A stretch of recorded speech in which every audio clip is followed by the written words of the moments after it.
Can you see the screen, sir?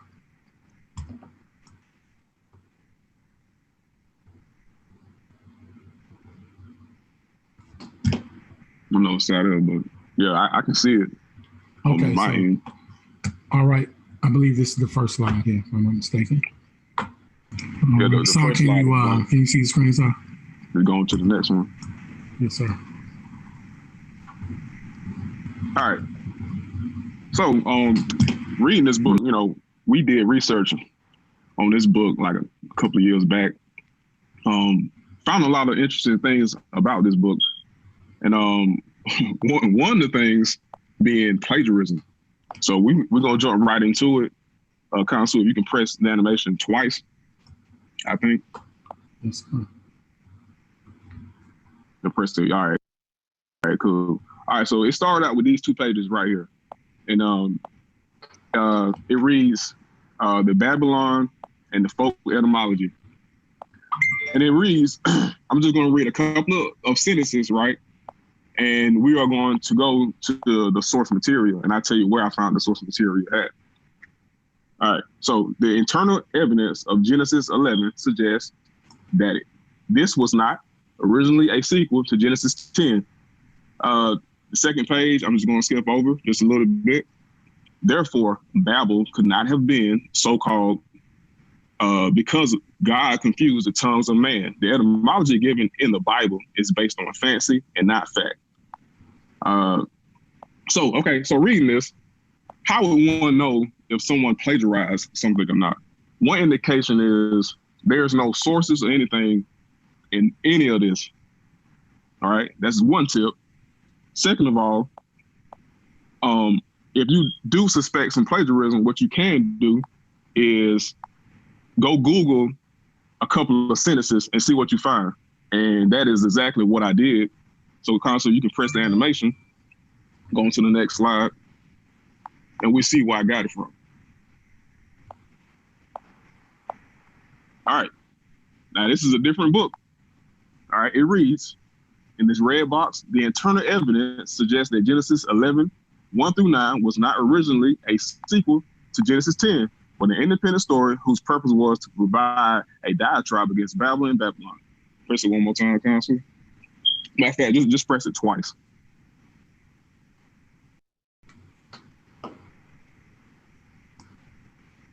Right. All right. So, okay. So we already seen that the internal evidence suggests is similar to what we saw in the Suit Bidi, the first book that I read. And we see the second page, the intention here suggests that there's an etymological relationship between Babel and Balal. So these are 3 pages from an entirely different book. All right, so press the animation, Khonsu, and we can see where this information comes from. Hold on one second. Side by side. Okay. Hold on one second. All right, go ahead. Yes, sir. Because I can't. All right, so people, naturally will ask, how are they similar and why are they similar? One book on the left came out in August of 1983, and the second book, the Suit Bidi, came out February 5th, 2016, as you can see on the screen. So what are the possibilities that these 2 books will have the same sentences, same materials, or whatnot? Like, what are the chances of that? I don't know. I mean, what do you think, Khonsu? What are the chances that these 2 books, separated by 20, 30 years, say the exact same thing? That would be really slim. You talking about 20, 30 years, you got dichotomies that change, you got information that changes. Right. So, press the animation. So what we did was, when I went to college, went to the University of Troy, we had to submit our work through a plagiarism checker. And the one that we used the most was Turnitin, TURNIT.com. And that's one of the best, most used plagiarism checkers. And there are others right here on the screen that anyone can use. some of these plagiarism checkers that you do have to pay for, some you don't. But this helps and assists the human to determine why there's overlap between these two sources. So we use number 8, copy leaks, right? So what I did was I took the source material, which was the book from 1983, and I put it in the software with the suit bidder from 2016. And here are the results of what we found, right?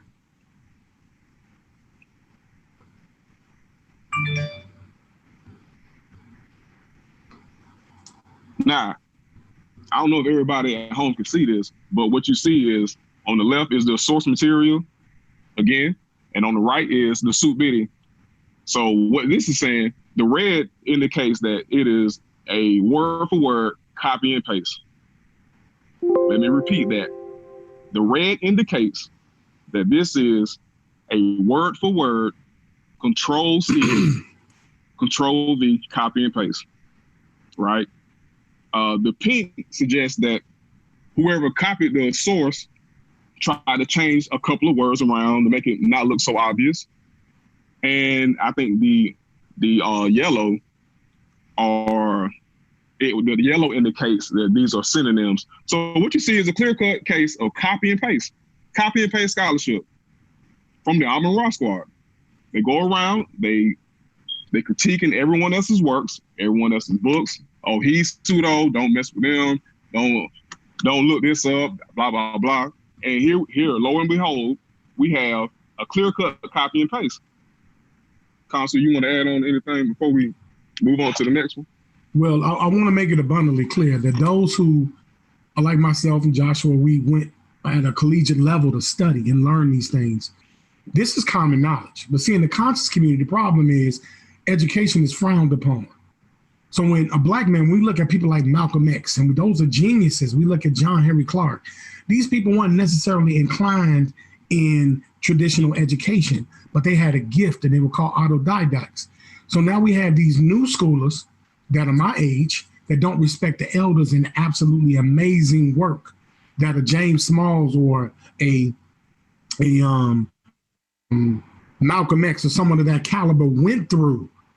And the studying, they didn't have the internet. They didn't have this kind of software to keep others in check.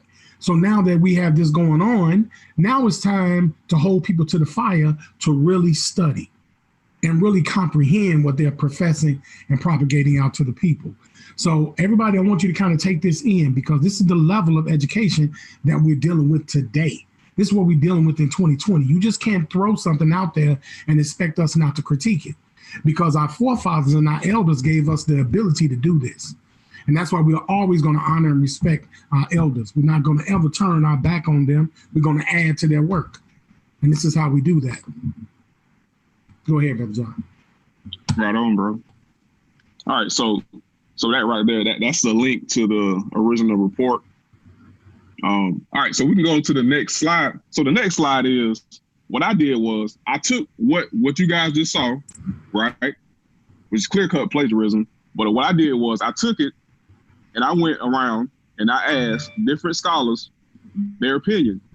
So you have Mitchell Balish, PhD, professor of microbiology, University of Miami. And I quote, "As a college professor, this student probably doesn't understand what plagiarism is and thinks this is acceptable. Those long phrases could not be identical to those from the source text without having the source text open and copying directly from it. Aside from the parts that are directly copied, the parts in between are just rephrased. There is no original idea, no synthesis of sources." This is one scholar. Keep going, Khonsu. I got I think 5 different ones. Christopher Patton, professor of Western Washington University, agrees also that this is plagiarism. It's not just T.M. Cyrus. It's not just Khonsu saying it. Not Brother Joshua Cain saying it. These are professors. So let's go on to the next one. Next guy says, this is such a huge amount of plagiarism. Did they bother to write it? Which is a good question. Why even write it? If you're going to copy and paste to this extent. All right, going to the next one. Again, yes, it's plagiarism. Even the parts in between are considered plagiarism. And we'll talk about that later, of why the parts in between that are not like directly copy and pasted are considered plagiarism also. Taking the same writing and rewording each sentence is still plagiarism, right? All right, and one more, Khonsu. And this first line is funny, considering that the author used to be a Hebrew Israelite. It looks like it might be from Black Hebrew Israelite literature or from some other group. And he goes on to say, this clearly contravenes some of the explicit criteria used to define plagiarism made available to all students at the beginning of their program. Extensive and or repeated identical or near identical phrases more than a few words long in total constitute unattributed copying of another author's work. So again, you have the plagiarism software, you have Team Osiris, and you have these scholars in these universities that does not know the author of the suit beater from a can of paint, right? Doesn't know who this guy is. All I showed them was the evidence, and they said, yes, it's plagiarism. No racism involved, no black and white. It's clear-cut plagiarism. Counsel, if you want to add on before we... Yeah, I want to make this abundantly clear. These are experts in the field that are critiquing this particular work. We're just doing investigative work. We are peripheral investigators and we're primary researchers. We're not claiming to be expert linguists, but we do have the ability to assimilate and understand knowledge by understanding the practical means of learning and researching. Excuse me, and understanding the importance of using common knowledge when dealing with complex things. And that requires the proper methodology to research. And so we're researching from a peripheral aspect and we're using primary source, and this is primary source. So we're satisfying what is considered evidence and proof when it comes to scholarship. Right on. All right. So for everybody listening and watching at home, now this is a screenshot of the suit bidding. This is a paragraph right here. As you can see, this paragraph has no quotation marks. What this is saying to the reader is that the author wrote this himself, and they cited in bolded 2010 at the end of it. So just by reading this, it looks as if, it looks as if the author wrote it himself, right? Based off information from Ebola 2010. All right, if you press the animation one more time, Khonsu, you'll see the source material. All right, now if you look at the source material that was translated from French, right? You see that it's damn near identical. It's the same thing. I mean, almost word for word. All right. Wow, so, man. Yeah, word for word. All right, now check this out, Sa. We went back to the copy leaks. We put in the source material on the left, which is Ebola 2010, and we put in the suit bidding on the right. All right, and this is what we found.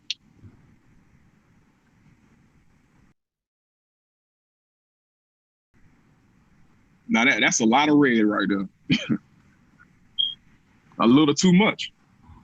But when you look at it, you see that the author of the suit bidding didn't bother to paraphrase. It was a simple copy and paste and put Ebola 2010 at the end of it. Now, what I heard questions or rebuttals from various people in the Khonsu community saying that, oh, wait, he put Ebola 2010 at the end of it. Okay. That is called an in-text or in citation. That is saying that the information that you see in this previous sentence or previous paragraph comes from this source. It does not say or does not mean that the words come from this source. It's just saying that the information comes from this source. So why is that important? We can go to the next slide. You'll see why this is important. Real quick, before you even get to that, real quick, I see some of my people, my moderators saying, bring Asar on. I want to let y'all know, family, that Asar was the first one that I called to let him know that I will be bringing on the brothers to have them critique and go in. And I said, I would love for you to be there so you could defend yourself. He chose not to. And he said, brother, it's all right, sir. You know, they going to do what they want to do. You know, I'll just sit back and he probably watch it later. But I did invite him, so don't think I didn't invite him. Go ahead, family. Go ahead, brother Joshua. All right, cool. So when and why to use quotation marks. Now, if you look at the previous slide, you saw a whole entire paragraph that looks like the author wrote it himself. But when you ran it through the plagiarism checker, it was a clear-cut copy and paste, right? So why to use quotation marks? The primary function of quotation marks is to set off and represent the exact language, either spoken or written, that's come from somebody else, right? The quotation mark is also used to designate speech acts in fiction and sometimes poetry. So basically what this is saying, if Sa wrote a book, Khonsu wrote a book, right? And I use that as a source, I can't just simply go to their book, their text material, and copy and paste and put Khonsu 2009 or Sa Meta 1999 or whatever. I can't do that. I have to put quotation marks around it, right? Because it is you guys' intellectual property. You guys own that work. You sat down and you did the work for hours, days, months, years, and you published your work. I can't just simply come behind you, doing some lazy scholarship and copy and paste. That's not how it works. So that's why we use quotation marks. And this will get you a lawsuit, but luckily, Mboli is his friend or colleague, so nothing will be done about that. But we can go on to the next one. And then again, what does plagiarism have to do with, what does citation have to do with plagiarism? If you read this right here, this is from plagiarism.org, by the way. For example, if you use a passage and don't quote it, it doesn't matter if you cite the source because you only gave credit for the information and not the words. So it is plagiarism. You can't copy and paste other people's words. All right, Khonsu, if you want to add on before we move on to the next part. Yeah, I want to make sure that everybody understands that. When a person writes something, you get credit for your intelligence, not your ability to paraphrase somebody else. This is what makes an author an author, because that author is coming from their thoughts of what they researched, and they're showing the level of intelligence. This brother that aided me in the research, that did the primary research, has a bachelor's. What is your degree in, brother? Psychology. He has a degree in psychology, Sonetta, and he's a single parent. And he was told that he didn't have the aptitude to understand how to study linguistics. This is what he was told when this was brought to the person in the group we're talking about, respectfully. He was told that he didn't have the proper methodology from someone that it's not degreed as this brother. So it seems like in the conscious community that when Black men and women go and get trained in understanding and assimilation knowledge, they get shamed for it and get told and disrespected that they don't have the aptitude. But this young Black man has a degree in psychology. How many Black men you know have that? So we're going to continue, man. Appreciate that, Khonsu. But all right, we moving on to the next one. We're gonna make this one quick. But this right here is from African Religions Defined: A Systematic Study of Ancestor Worship Among the Akan by Anthony Ephraim Duncor. This is page 73 right here. All right. So what I want people to focus on, you guys probably, well, just press the animation console and they'll see what I want them to focus on. All right, now to the right is the suit bidding. Now press the animation, I think twice. And one more time. All right, now you see these two pages side by side. The left, the transformation into an ancestor. On the right, the transformation of a royal into a living ancestor. All right, so what this is, what I saw was an attempt to reword the original, which is on the left. But he didn't do a good enough job rephrasing or paraphrasing is what he's supposed to have done. But Again, he did a very sloppy job of doing that, which led to the next slide, Khonsu. Because we took the source material and we took the suit video, ran through plagiarism check one more time. We play the animation and you'll see what the results were. Again, more red. Red, you can see right here at the top, red means identical. Pink means minor changes. The orange means related meaning. But you can see for yourself that this is another clear cut copy and paste. All right. So if you want to add on to that, we can. No, go ahead. Go ahead, John. All right. So look, check this out. Now this is from probably one of the greatest plagiarists in the Khonsu community, Dr. York. Dr. Dwight Z. York. I don't know his name, but I know his name is Dr. York. But anyway, that's neither here nor there. This is from thewapianism.com. You can go to it, thewapianism.com, 360 questions, plagiarism. Ask them to the Wapians about the plagiarizer, dual examples of Dr. York's plagiarism. Go to their website, and it has an example. It's very similar to the examples that we've shown thus far and we'll show later on throughout this presentation. On the left is The Power of Concentration by, I think, Theron Dumont. You can see the yellow highlighted is a direct copy with Dr. York's The Egyptian Way to Overcome Bad Habits. And the underlined sentences are near identical or an attempt to reword the original. So this is the same thing. If Dr. York is frowned upon for being a plagiarist, and then what exempts the Amara Squad from being plagiarists? It's the same thing. And we'll get into the what's wrong with plagiarism and why it's wrong and why do people do it. But Khonsu, if you want to add on before we move on. No, brother, go right ahead. Because we got quite a bit to cover, so go right ahead, bro. Yeah. All right, this is another example. You got the suit video, page 118. It talks about the shilluk of the Sudan and their oral traditions. From the looks of it, looks like the author, again, wrote it himself. But if you press the animation, you got to keep pressing it too, Khonsu. If you look at the animation, you'll see where it came from. And what I did with this is I went to Google and I typed in some passages. So I typed in, let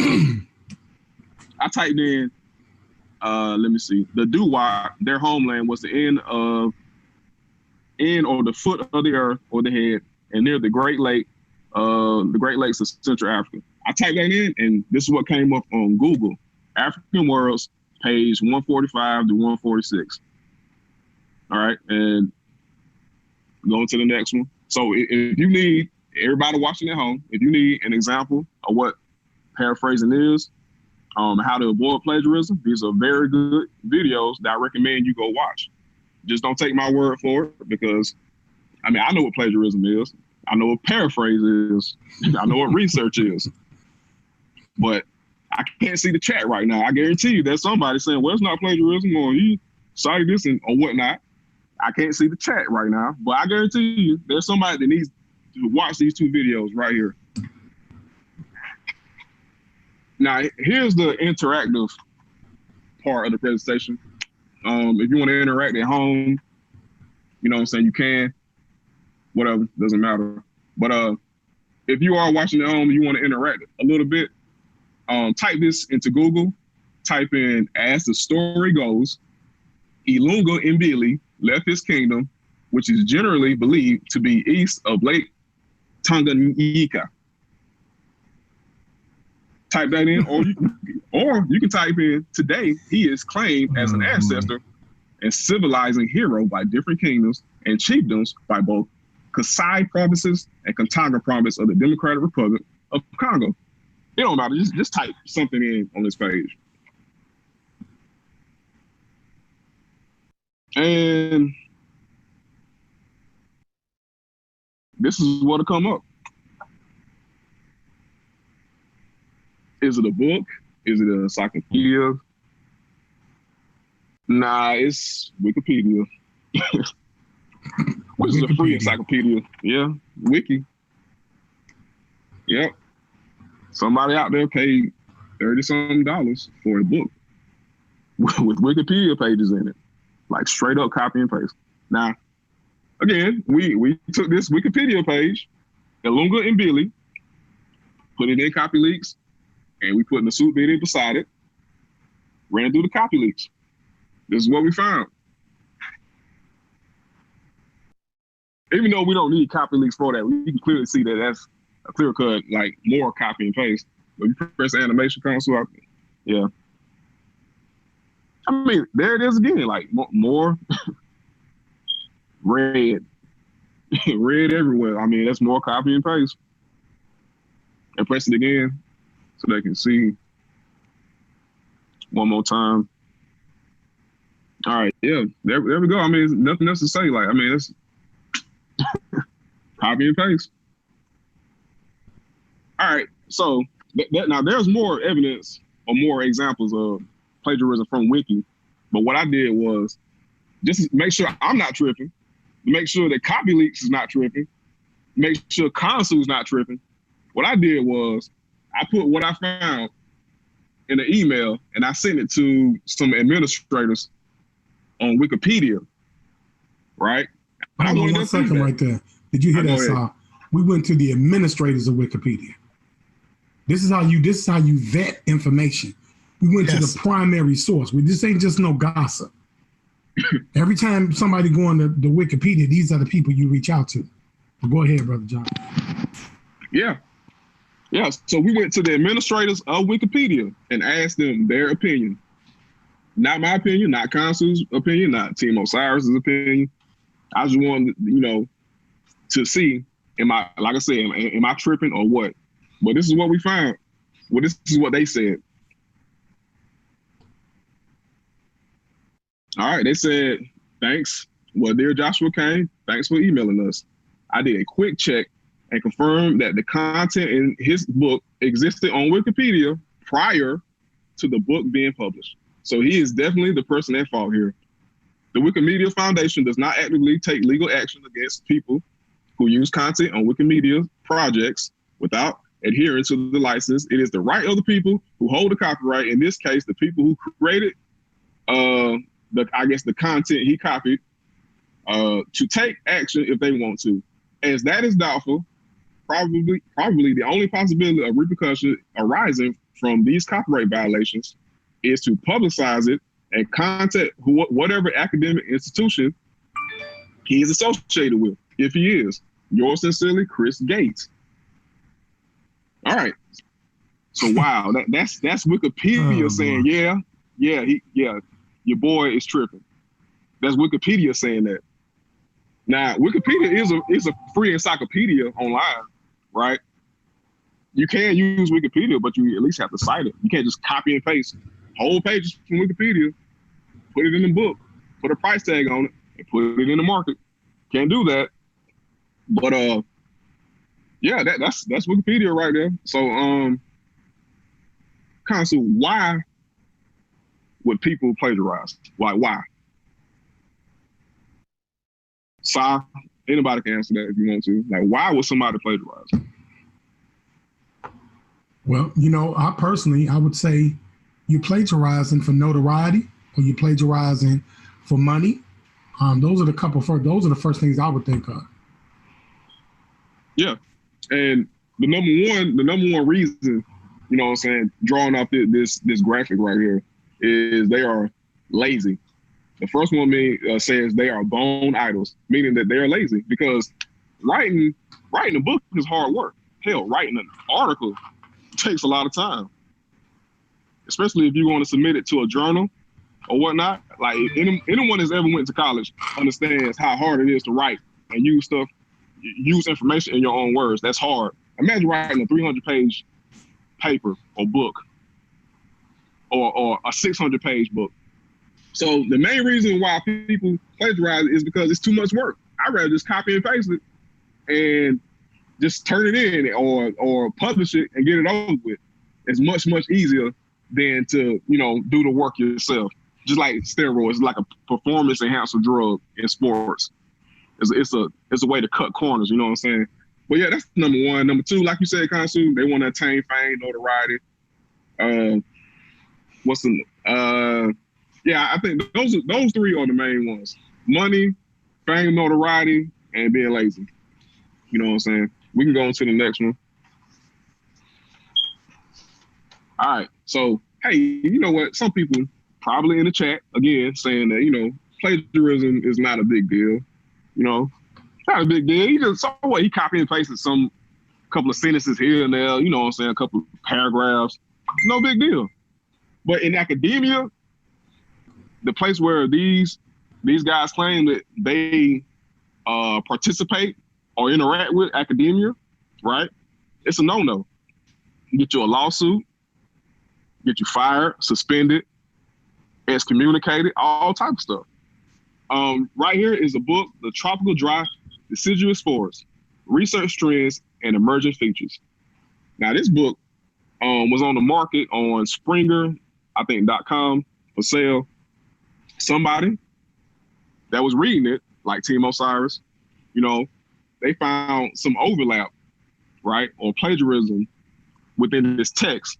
So what they did was they contacted the publisher, which is Springer, and said, hey, this page seems to be plagiarized. So Springer investigated this book a little further, and they found that, yes, it was plagiarized. And they took the book off the market because of that. Is that saying the whole book was plagiarized? No, what they're saying is that this author, or these authors, J.Cain, and I can't pronounce the last name, but whoever they are, they plagiarized some passages, and they are going to be held accountable for that. So they took it off the market. Next example,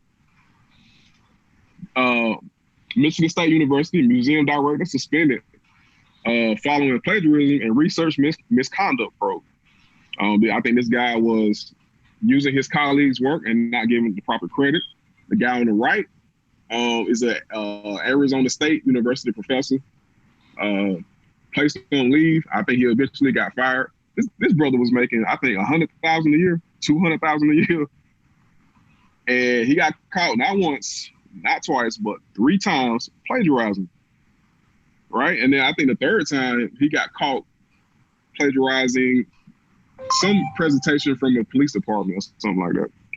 Anyway, needless to say, that plagiarism is very serious. So, all right, so we can go on to the next one. Khonsu.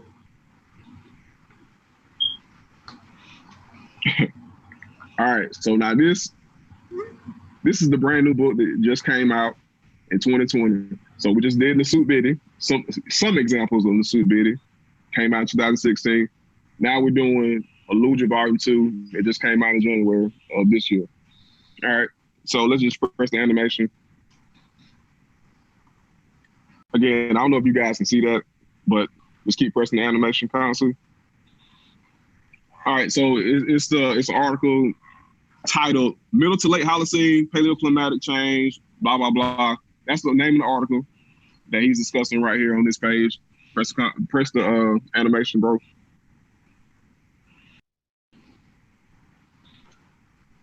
All right, so what I did was I took the parts that were copy and pasted or semi-copy and pasted and just color-coded it for you, for the people at home to see that, yeah, he did it again in January 2020. Brand new book, 600 pages, right?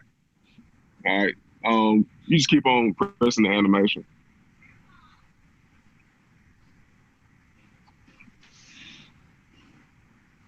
More plagiarism. Just keep on going, Khonsu.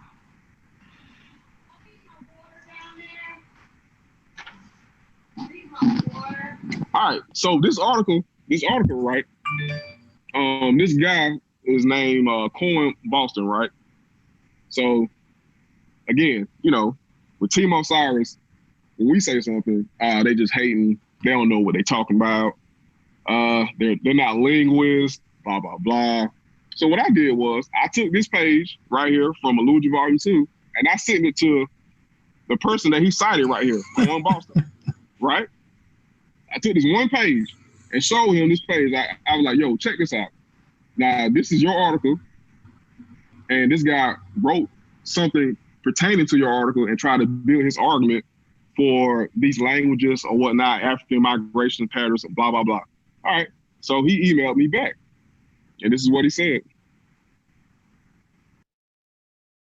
Now this is Professor Cohen Boston. This is the guy. He said, "Dear Josh, thanks for signaling this. Judging by the contents of the pages that you forwarded, this seems to be quite crappy stuff, more generally. Best regards, Cohen." So this is what he's saying. Now, this guy here has a PhD in linguistics. He's written over, he's written well over 20 or 30 papers and books, conferences about Bantu languages. And this is what he had to say. This is not Timo Cyrus. This is not Khonsu. This is not Joshua Cain saying this. This is one of the experts in the field. So this is what happens when these guys that claim that they're experts in the Khonsu community, when they step outside of the Khonsu community, this is what happens. This is what happens right here. So you play these games with people, you know, in the Khonsu community that don't know any better. But once you travel outside of that, right, and step into real academia where they really do work and write books and articles, this is what happens. These are their opinions about your work. But okay. All right, so back to the suit video. Press the animation console. And not only does he plagiarize other people, right? I don't know if you guys can see that at home, but I'll read the first sentence. This framework is not limited to African languages. J.P. Mallory and D.Q. Adams in their work, The Oxford Introduction to Proto-Indo-European and the Proto-Indo-European Words, 2006, operate within the same paradigm for Indo-European languages. All right, that's from 2016. The suit video. All right, press the animation console. All right, J.P. Mallory and D.Q. Adams in their work, The Oxford Introduction to Proto-Indo-European and the Proto-Indo-European Words, 2006, operate within this paradigm for Indo-European languages, right? Now, either it's an echo in here, or I just read the same exact thing. And if you keep on reading these two pages, you'll see it's damn near the same thing. It is the same thing. So what gives? Did it come from Wikipedia? Did it come from, I don't know, did it come from J.P. Mallory and D.Q. Adams? I don't know. Let's press the animation and see where it came from. All right. Illusion Volume 2. Illusion Volume 2 just came out in January 2020, right? The suit video came out in 2016. So basically what we have here is a case of what we call in battle rap or rap in general is recycling bars, using the same pages, same paragraphs over and over. You stuff up a book with some stuff you already wrote, you know what I'm saying? Don't indicate to the reader that, hey, I'm reusing this over and over. And boom, you got a 600-page book, $45 on the market. You know what I'm saying? So, Khonsu, I know you want to speak on that, I believe. Yeah, I definitely do, man. When you look at the context of a 600-page book, I don't think that's... It will take a person years to write a 600-page book.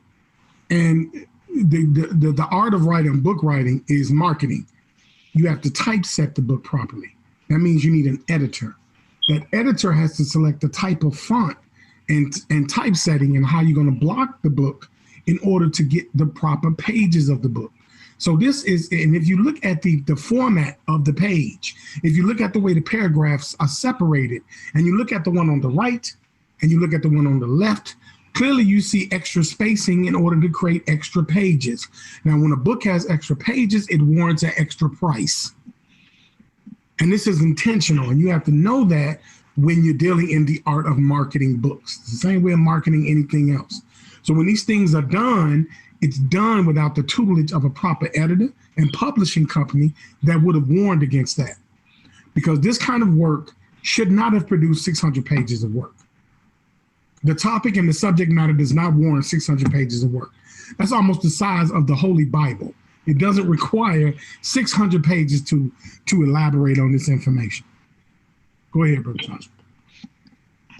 Man, that's wonderfully put. Like, again, like if you're trying to support like a local rapper or something like that, and you buy his mixtape, you go home, you play his mixtape, and you start listening to the lyrics, and you hear this verse, and you know, something hits you, and you're like, I heard this verse somewhere. Like, where did I hear this before? And you go back to his older mixtapes, and you realize that he's recycling bars. You will be pissed off because you just gave this guy, you cash app him $7, I don't know, $12, whatever. You know what I'm saying, for some lyrics, and he's reusing bars. It's a problem in rap. It's a problem in writing books. It's a problem in academia. You know what I'm saying? So that further illustrates the point that we're trying to drive home. That like a 600-page book takes time, takes a lot of work, and I guess to shortcut that, to circumnavigate that, what you do is just copy and paste books from your old, pages from your older works. But all right, so the next one, I think we can, recycling, the recycling symbol.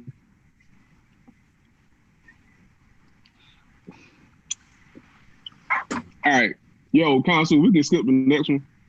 All right, and guys, this is a very long presentation. We're going to try to condense it for the sake of Sarnetta's platform and his valuable time. So some things we're going to slide through, but we want you to get the overall understanding of what we're talking about. We do have the presentation in its entirety on Team Osiris on YouTube, but HOK being family, we are bringing this for Sarnetta and the community so they understand what we're doing. So if you see us skip through some things, it's just for the out of respect of time. Yeah, and speaking of that, we can skip this one because this is on our old presentation. Well, you want me to keep going, Josh? Should we keep going? Yeah, keep going. Yeah, we can skip that one. All right. Again, all right. Now here's more interactive. All right, go back one. I'm sorry. It's all good. Here's more interactive slides for the audience. So if you're at home, you're by a computer, you're able to type in Google. Just type in, at the age of 30, Ophilas, I think I'm pronouncing that right, was supposedly sent on an embassy to the Roman emperor. All right, just type that in Google, and see what comes up. I mean, Khonsu, you already showed it, but just go ahead and it comes from the Britannica, the Britannica Online Encyclopedia. Straight copy and paste. Matter of fact, that page mostly comes from the Britannica Online. And what book is that to the left, Brother Joshua? Because we skipped some things. So what book is that you're talking of on the left? Yo, can y'all see me at home? Hold on, let me see. Can they see me? Yeah. This is the book right here, Aluja, Volume 1, 2013. So now I want to make this abundantly clear. We bought the book, son. So we're not just hating. Some money went into the pocket of the person that wrote this book. So it's still respect and honor because we're giving you money. But we're scholars. We read books. That's what we do. Go ahead, Brother Josh. Now, let me ask you, Brother Josh. Brother Josh, you hear me? Yes, sir. Let me ask you, brother, how do you find what book it came out of? You were saying earlier that you put the thing into the you put, you know what I'm talking about? Yeah. The plagiarism checker. Now that's plagiarism software. Now the easiest way that professors or anybody that's reading a book, if they see something that's a little questionable, what they do is they go to Google. Google is a tremendous search engine. Mm-hmm. You know what I'm saying? I can type in Sarnetta in Google and it'll be thousands of pages of stuff, dealing with Sarnetta. Right. So if I type in at the age of 30, right here, that's on the screen, Ophilas was supposedly sent on the embassy of the Roman Empire, or emperor or whatever. If you type that in and you get a hit, it'll show you where it came from.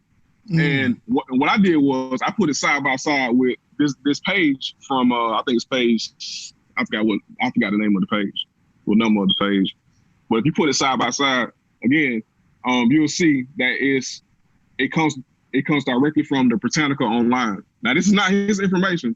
It doesn't say, hey, I got this from the Britannica, but this is how professionals, not even professionals, even lay people can understand this. And you go to Google and type in a sentence or a phrase, Google's going to find that phrase. You know what I'm saying? If the information is online, and a lot of information is online right now, you know what I'm saying? So they're going to find PDFs, articles, websites, even PowerPoints that have been uploaded online. So you can't get around that. So you would have to prove that you published this before the Britannica Encyclopedia. If you can't prove that, that means that it came from the Britannica, which it did. Brother Sa, Brother Sa, I want to read a yes, go ahead, Khonsu. When you are at the collegiate level, some of us, like myself, I was trained in oratory skill. You think how you speak and you write how you speak, if that makes sense. Because the brain works as a muscle. It is a involuntary response. So the way that you think and talk will transcend in the way that you write. Now, if you listen to the author and the way that they talk and have dialogue, and then you look at their book, and it says, at the age of 30, Ulfilas was supposedly sent on an embassy to the Roman emperor. If you know the oratory pattern of the person you're listening to, that's why at the college level, Sa, not only do you do class work and research work, you have days that are required that you lecture, because the professor wants to critique your comprehension level. And all along, people can talk, but not write the same. And when those words don't correlate to what you spoke, that's a red flag for plagiarism. And it takes a little skill to be able to pick up on it. But again, the underestimation of the intelligent black man in the conscious community. You think you're getting away with something. No, you're not. No, you're not, son. It's not that easy. Piece of the panel. That's Khonsu. That's called tone. When you write in the manner that you speak, that's called your writing tone. And so that's something that you learn easily in college. And a lot of times, if your tone is off, if they know that you don't speak in the same manner that, if you don't write in the same manner that you speak, it's like you said, it's automatically a red flag, because they're wondering, where did you get this from? This isn't normally how you would paraphrase. So where did you get this from? And our brother Sa, this is our brother Melvin Jefferson. You can introduce yourself, Melvin. It's another part of our research team, brother Sa. Right. Yeah, I seen him when he came in. All right, brother Joshua Cain, continue, brother. All right, yo, we got 3 more, Khonsu, Sa, and we done. All right. This is another page, 233 of Illusion Volume 1. Cellular respiration is a set of metabolic reactions and process that take place in the cells. I can't see that because it's blurry. But all right, you get the drift. What you do is you take that, or go back real quick. You take that and you put that in a search engine site. You see that page, that sentence? Matter of fact, you can take almost any sentence on this page and type it in Google, it'll come up to Wikipedia. Basically, this information on this page that somebody paid $30 for comes from Wikipedia. So you're paying $30 for Wikipedia information. Straight from Wikipedia. No variations. No attempt to even put it in your own words. Just straight up Wikipedia. And we're going to the next one, Khonsu. All right, people at home, type in directionality of certain sound changes is a valuable clue for reconstruction. That's for everybody listening. If you want to type it in, go ahead. I'll give you a little time to type it in. Go ahead and press the animation, Khonsu. If you type this in correctly, this is what came up. Lyle Campbell, Historical Linguistics, Introduction. And press the animation one more time. And you see at the bottom, that last paragraph, you'll see exactly where that came from. And then now this is Google search. Those highlighted sections, comes strictly from Google Books. So when I typed that in, I got a hit on Google, and they showed me where it came from. And I clicked on the book, and this is where it came from. And you see the source, and damn near the whole paragraph is a copy and paste.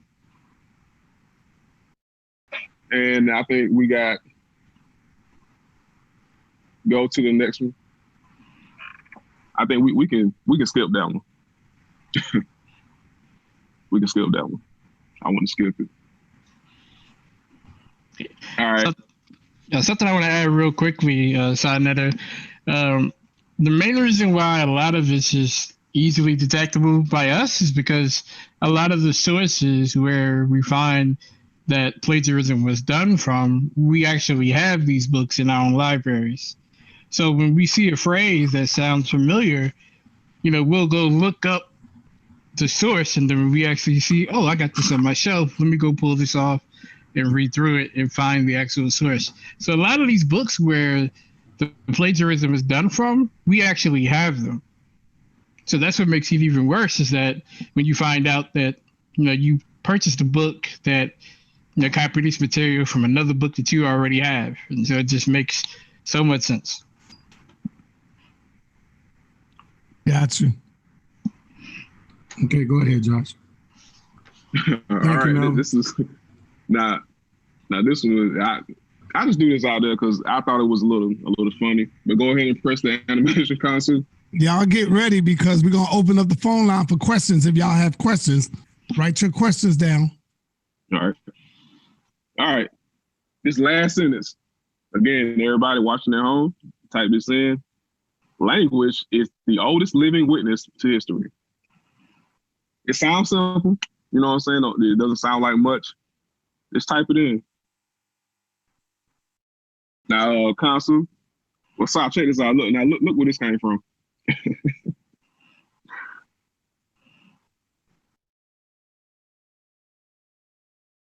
That's that one little sentence. Now, it might not seem like much, but that's where that one little sentence came from. I play the animation, Khonsu. That's where you got it from. And if you really want to be technical, he got the previous sentence, language is the carrier of culture. He got that from Ujawu also. So I guarantee you it's probably more plagiarism in between these two guys right here together collectively. But I'm not reading all of that trying to discover it. But that's where that came from, that one little sentence. No indication of where it came from or whatnot, but hey, it's plagiarism. So I mean that could everybody want to speak on that? Well, can we do I want to go to the bonus. I want to go to the next couple of ones. But I do want to state, that this may seem small, but if you have integrity, you go by the rules when it comes to writing books. You're supposed to cite. You're supposed to also use proper quotation and proper grammar in writing sentences. You're also supposed to give credit because it shows integrity and consistency. Regardless if that's your friend or your buddy, you're putting a price tag on this. And this is what people are paying for. They're paying for integrity and consistency. I just want to make that clear. Yeah, also, if you actually take your phone and put this sentence into Google, nothing else comes up except this book on the left.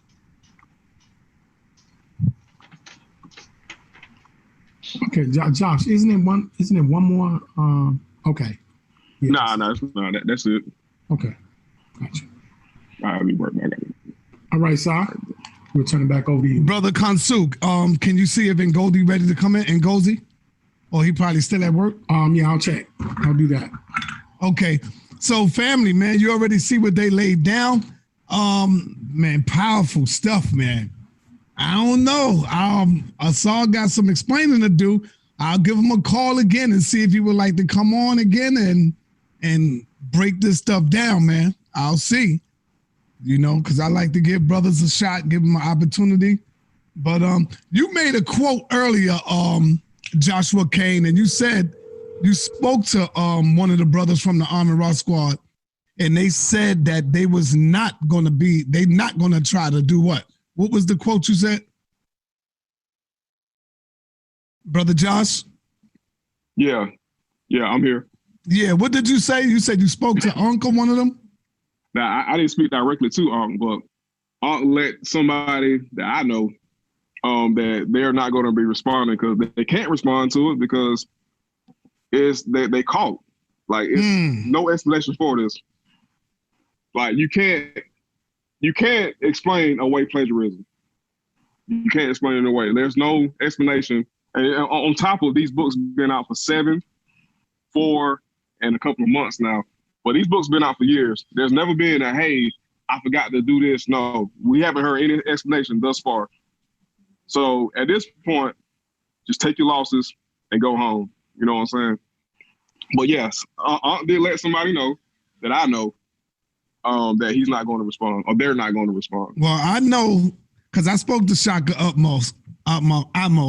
Atmos, and I know he's probably looking at this going crazy right now because he remember when the Army Raw Squad shot up his book. They shot it up with the arrows and shit. Arrows, yeah. So he know y'all on, and I know he's like, oh my God, these dudes is done. So Shaka funny, I know him right now. He watching. But we're gonna open up the phone lines for the people that come in, call in, and ask the brother some questions. Now, real quick, Si. Go ahead, brother. I have to go to the restroom real quick, but before I go, if you purchase any of these books, right, and you found out that there was fraudulent information or plagiarism in those books, you can call Amazon or whatever platform that you use to purchase these books from and get your refund. Right. Wow. So I'm going to get my, let me see, 30 plus 30. See, I'm getting my $65 back plus shipping and handling. So I don't know about you guys, but I'm getting my money back. All right, I'll be right back.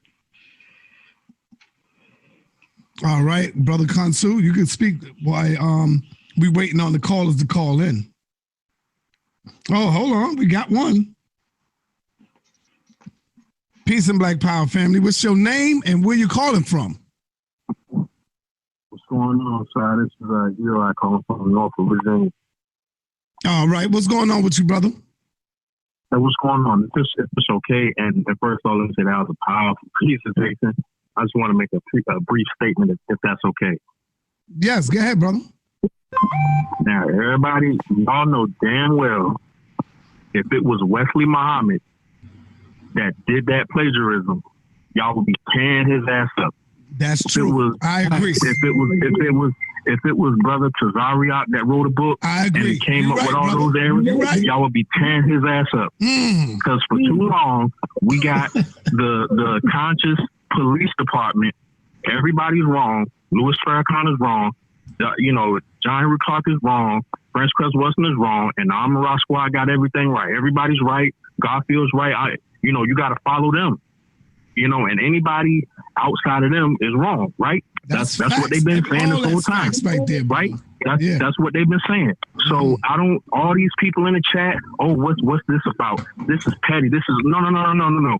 They need to get the same smoke because y'all know damn well y'all would be tearing Wesley Muhammad ass up if that was his book. You know what I'm saying? So that's all I wanted to say. That's all I wanted to say. See, that's what we got to stop. Yeah, we got to stop that crazy shit, man. This personality worshiping shit because if they got a right to critique everybody goddamn work, why are y'all crying? What y'all should be doing is like, yo, man, y'all need to bring y'all ass to the table. Why is y'all not coming on the show now all of a sudden? Why y'all don't want to refute it? That's what y'all should be saying. Not oh man, this is petty, because nobody say that shit when they banging on everybody else. Nobody says it.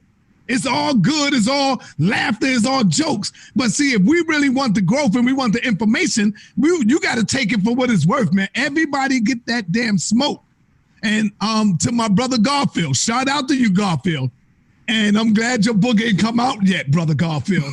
I'm hoping, shout out to my brother Garfield. I'm hoping, brother, that you are learning from this right here, bro. And I know you are, Garfield. I know you are. So shout out to my brother Garfield. And I know he's making sure he gonna dot the I's and cross every T, because he know there's gonna be people out there that's gonna look at this book And I'm a supporter of my brother. So I'm going to be supporting my brother Garfield. But brother, please get it right, Garfield. Get it right. Go ahead, Khonsu. Are you with this? Yeah, man. Hey, you know what we've been trying to reiterate, and it's always taken the wrong way, son. That steel sharpens steel, bro. Steel sharpens steel. Yeah, and we can all work together, and we can all make ourselves better. But don't critique somebody, man, because they don't agree with you. Don't do that. All right, peace and Black Power family. What's your name? Where you calling from? Sharnetta, this is Nova, man, calling from the Bay. Nova, what's going on, brother? Man, I appreciate you taking my call again. I just wanted to quickly say, man, I think it's a good thing in disguise that we're seeing, because when I used to tune into the platform a couple years ago, I noticed there was a lot of brothers coming on that would give a lot of good information. And then as a fan, right, and as a student of your channel, seeing how different relationships between other people, no disrespect, but it seemed like it kind of detoured you possibly bringing other brothers on the channel who you used to have on. That's a fact. That's real. And I got to keep it a buck. There's dudes, I'm not going to say no names, but there's dudes who would come on here and kick some real information, which I would soak up. And I don't see them no more. And I'm like, dang, I wish I'd bring these people on. And even sometimes from their way, they have their thing with you. So last thing I'm going to say is, man, is again, and a weird thing, it's kind of a good thing, man, because I'm hoping that some of these brothers who used to be on the platform, that we see them return because it's needed. So again, I don't want to take much time.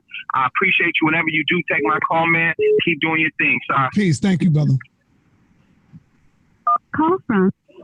All right. Peace and Black Power family. What's your name? Where you calling from? My name is Dew. I'm calling from Houston. All right, Dew. What you got? A question for the brothers or what? Man, I just want to say the Amin Rock Squad should be ashamed of themselves. That was embarrassing. And to be honest, this is like the second time. What else was embarrassing is when Polite asked them what a virus was. And those guys couldn't explain what a virus was. That right there, took the cake for me, because they went into that debate. They went into that debate and did that high-profile debate with those white guys and got their ass whacked, and then Polite put them on blast. They couldn't even find out what a virus was, so that was embarrassing. And Khonsu and the brother also showed a clear case of plagiarism, man. Those guys need to stop it, because they've been going too hard on everybody. They've been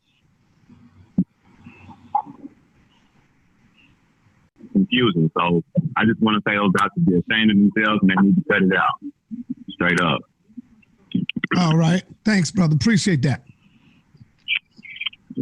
All right. Islam to my little brother. This the second time you calling in today. What's going on, brother? Man, brother, I just can't, man, the subject matter be so juicy. I just can't help but call back in. Man. In the kitchen. Nas told Jay-Z in 2002 when they battled, he said the dynasty is over. So right now, these brothers came on the show tonight, and they have raised a new standard by which we can go back and fact check if the information provided in this book material is actually legit and not took it from some other source. And I'm going to tell you something right now, man. A lot of brothers and even sisters are going to have to really run and hide now. Shame on the Amin Rod Squad, first of all, okay? Shame on them for even saying they're not going to respond, because once you wave that white flag after you've been exposed, that speaks volumes to your credibility as a so-called scholar.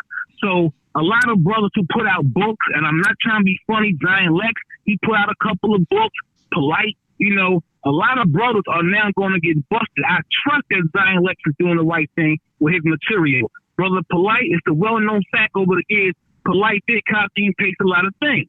But I want to ask the brothers a question about plagiarism, because the Prophet Noble Drew Ali in our book, The Holy Quran of the Moorish Science of America, we've been largely cited for our book being plagiarized. But listen, I got to keep it real, right? Right? So with that being said, my question is now, if the Prophet Noble Drew Ali put on the front of the book that the information was divinely prepared, meaning that he didn't write it, is that still considered by y'all to be plagiarism? Because that's the first statement you read at the front of the book. It was prepared, meaning that the information he brought to the Moors here was already in existence. And this is what he told us, and this is what we've been trying to tell the Khonsu community for so long. So is that the same thing as sneaking information, plagiarizing it? How do y'all view that? Brother Joshua, you want to answer that? Or you want me to answer it? I answer it. Well, peace, brother. I will say that, I give Noble Drew Ali somewhat of a pass because he wrote that book, and he wrote those books, the Circle 7 Quran in 19, it was like the early. That was, man. Oh, okay. He wrote that the book Holy when? Quran. He wrote it 19 when? Wrote it, Roy? That was around 1926, I think we got that book, or 27. Yeah, just given the climate and probably his lack of academic training, that I don't know if he went to academia himself and got proper training on how to write or whatnot. Right now, yes, looking back on it, I would consider that plagiarism, but I mean, again, bro, he wrote it in the 20s, so it's so long ago that the information available and the tools that we have now, you have no excuse. So just, again, given the climate of the situation and when he wrote it, I would kind of sort of give him a pass. But Khonsu, you could probably answer that. Yeah, I want to say this, with the integrity of technology, we're talking 1928 as opposed to 2020. In 1928, a lot of the work had to be done organically. And the way that we wrote was a different prose. It was a different way to write. It was a different way to interpret things. It was a different environment. This is a free environment. This is a different type of environment where information, all you got to do is take time to study and express it in your own words. So when we look at Noble Drew Ali, if they want to call it plagiarism, he didn't bar for bar. He didn't bar for bar what he said, but he took it in context from other sources. That's something totally different when you're talking about 1928 as opposed to 2020. That is a fallacy of equivocation. That is a false equivocation to try to compare the technology of 1928, when it was nothing but printing presses and libraries, to the technology of 2020, where you could take a mouse, Control V, Control Alt, and copy a paragraph and paste it right in there. And Noble Drew Ali wasn't putting a price tag on the Holy Quran, correct? It wasn't a price tag that was given upon admission into the Temple of America. I was a Moor. I didn't have to pay for that book. That's a totally different situation that's going on in 2020. So that's the connotation is money. You put a flow symbol on that book, that means you're marketing that book. That book wasn't marketed. Noble Drew Ali was one of our leaders. That wasn't a marketed book. All right. Now hold on a second, brother. Hold on, because so what y'all are saying in call from Holy Quran of the Moorish Science Temple, correct? To accept, press 1. Say that to again? send a voicemail, press 2. Y'all are saying that plagiarism is not the case with the Holy Quran of the Moorish Science Temple, correct? No, it's out of context. That calling it plagiarism is out of context. So plagiarism. So again, I just want to be clear. Plagiarism is not the case with regard to that book, correct? Correct. Okay, so with that being said, now I'm so glad that y'all said that, because I know for a fact that Armin Rod Squad has always said that the Holy Quran was plagiarized, and a lot of the Moors have caught a lot of flack. But now y'all up here, and tonight y'all are very credible, and y'all just educated a lot of us as to how to go back and check this information with regard to everyone else. So now, Trinetta, I don't want to hear that stuff no more about plagiarism with regard to the Holy Quran and Moorish Science Temple of America. And I'm done. Thank you very much. Yes, sir, Brother Roy. All right. Peace and Black Power family. What's your name? Where you calling from? What's happening? This is Chief X, Los Angeles. All right, Chief X in the building. What up, brother? What up, Chief? What up? Hey, what's happening, Khonsu and Joshua Cain? Great little presentation and informative information. And before I get to that, I just want to say, lovely job, but I do disagree with Khonsu and Joshua Cain about Noble Drew Ali. They were trying to be a little nice. Noble Drew Ali definitely plagiarized and copied a lot of that book of the Circle 7 Quran. But back to the presentation. I agree with Khonsu and Joshua Cain. Plagiarization is kind of shady. A lot of times it's an attempt to make people think that you're smarter and more deeper than you really are. Now, Asar is a brilliant guy. I'm not going to take that away from him. He has a lot of great information. He's educated, but he's a plagiarizer in my opinion.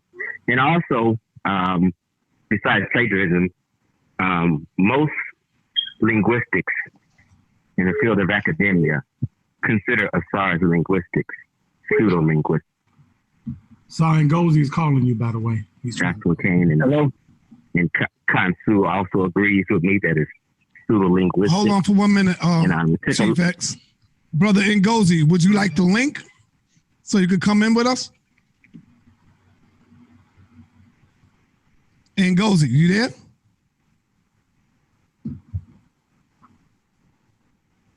Hey, Khonsu, send him the link. Send him the link so he can come in. Go ahead, brother Chief X, finish. Yes, I just think people just need to be careful. They look up to people. If they're not, their works are not in journals or put out to the world of academia, there's a reason why it's not. It would seem like someone would be hiding something. You know, you put all this work and time in and study and writing books and things like that, and you can't submit your work to a linguistics journal for the world of academia to take a look at it and give you feedback and critique it. That's a problem to me, in my opinion. Now, that's not pretty much all I want to say. All right. Well said, Chief. Hello. Peace, brother Ngozi. What up, man? What's happening, brothers? How y'all doing? We good. Would you like the link to come in? Or you want to stay on the phone? Yeah. No, I can be on the phone right quick. I'm at the gig anyway, so I just wanted to say something real brief. All right. Go ahead, brother Ngozi. Peace and love, man. I'm just swinging through, man. I've seen brother the team Osiris on here doing their thing, man, just breaking it down, man. Power to you, brother Sly, man. It's big moves. I heard the brother asking about Noble Drew Ali. I don't know if he's still on the chat. No, he's listening though. Best of believe. Okay. Brother Roy Bay listening. Okay. Yeah, well, Brother Roy Bay, we can't really. I mean, Noble Drew Ali, if he said in a religious sense, the Moorish Science Temple was a religious organization. So if he said that he divinely prepared for it, a lot of that stuff was already written down. It was written from the Antubi Grant, the Lost Aquarian Gospels, and before that it was written from Theosophical Society, all put together. And the formula that Noble Drew Ali tried to put together at his time was a combination. You even see some components of the Circle 7 Quran from the Bhagavad Gita. You know what I'm saying? Certain attributes when it say time was when man was not. So this was a formula that Noble Drew Ali put together for his religious organization. So did he plagiarize it? We can't say he really plagiarized. He said he prepared it. He abstracted from other pieces in order to put the whole thing together and concocted it into what it was. A lot of that information was already lingering around before Noble Drew Ali got his hands on it, like the Lost Aquarian Gospels, the Antubi Grant, the Bhagavad Gita, and all that other stuff. And this is what people do. So this is at that time. At that time, you had a lot of people that was on mystic stuff and saying they were sorcerers and different things before they prepared it and put it to that organization that he had, which is the Moorish Science Temple of America, which is a religious organization. Right. Brother Ngozi, this is Brother Mel from the team. Something else I like to point. Something else I like to point out: the Prophet Noble Drew Ali never said that those were his thoughts. He never said that the Circle 7 Quran were his ideas. So that's something people really have to understand. He didn't take personal affinity to it, so you can't really say it's plagiarism. He just published it. Right. Correct. So that's a big difference. You know what I'm saying? So we can't really compare Noble Drew Ali to what people are doing today when they take information from known books that's out there that's hidden and say it's theirs. Noble Drew Ali never really said what he believed in and what he didn't. There's a lot of stuff about Noble Drew Ali that appears to be shrine-like and majestic, because that's the characteristic that he presented when he formulated the Moorish Science Temple of America. So, and we can't act like Noble Drew Ali didn't give us a sense of identity or a sense of knowing of Africa. He was one of the first people to talk about a Mexum, which was Africa, Egypt, the depth chambers and all that at his own time. And even saying you're a Moor, anybody could be a Moor, especially if you descend from the Maghreb of Western Africa. That's just a term, a title, a description. That includes sub-Saharan Africans, Amazigh or Berbers from the north, Arabs, Yemen, people from Oman, people from Syria. It was more than one group that made up this coin or this term, or that was looked at as being Moor. Moros, in Greek or Latin, moros, brown or dark, moreno, brown, moros, which means dark or scorched. So it depends. I mean, Moor is just a descriptive term, like I broke down before in the past. All right. Let's get some callers in, y'all. We got Ngozi on the line as well. Go ahead. Anybody I could talk to, we get these callers in, brother Ngozi. You can keep on going, brother. Oh yeah. We talking about right now. We talking about the plagiarism of the book of Asar Imhotep. Do you have any information on that to add on to that? I mean, it's Team Osiris. You know, I created Team Osiris. He's my brother. So we I mean, it's Team Osiris. Everything that they present, man, is this man. These brothers. Hold on. I got a call from Italy. Hold on. Call from.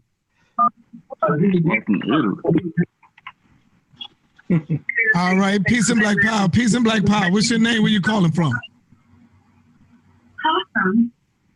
Hello, my name is Kojo. I'm calling from Italy. I know. What's happening? What's up, Kojo? Yeah, I'm cool. I just want to say thank you for giving me the opportunity to call. Okay. Okay, my question is to Brother Khonsu. Yes, sir. You listening to the screen? That's hello. Can you hear me? Can you hear me? We hear you. We can hear you, brother. But you listening to the screen? All right. Our response on your Facebook page to Brother Khonsu, on your Facebook page, you made a statement on your Facebook page saying homosexuality comes from Africa. I tried to contact you to talk to you about it, and you blocked me.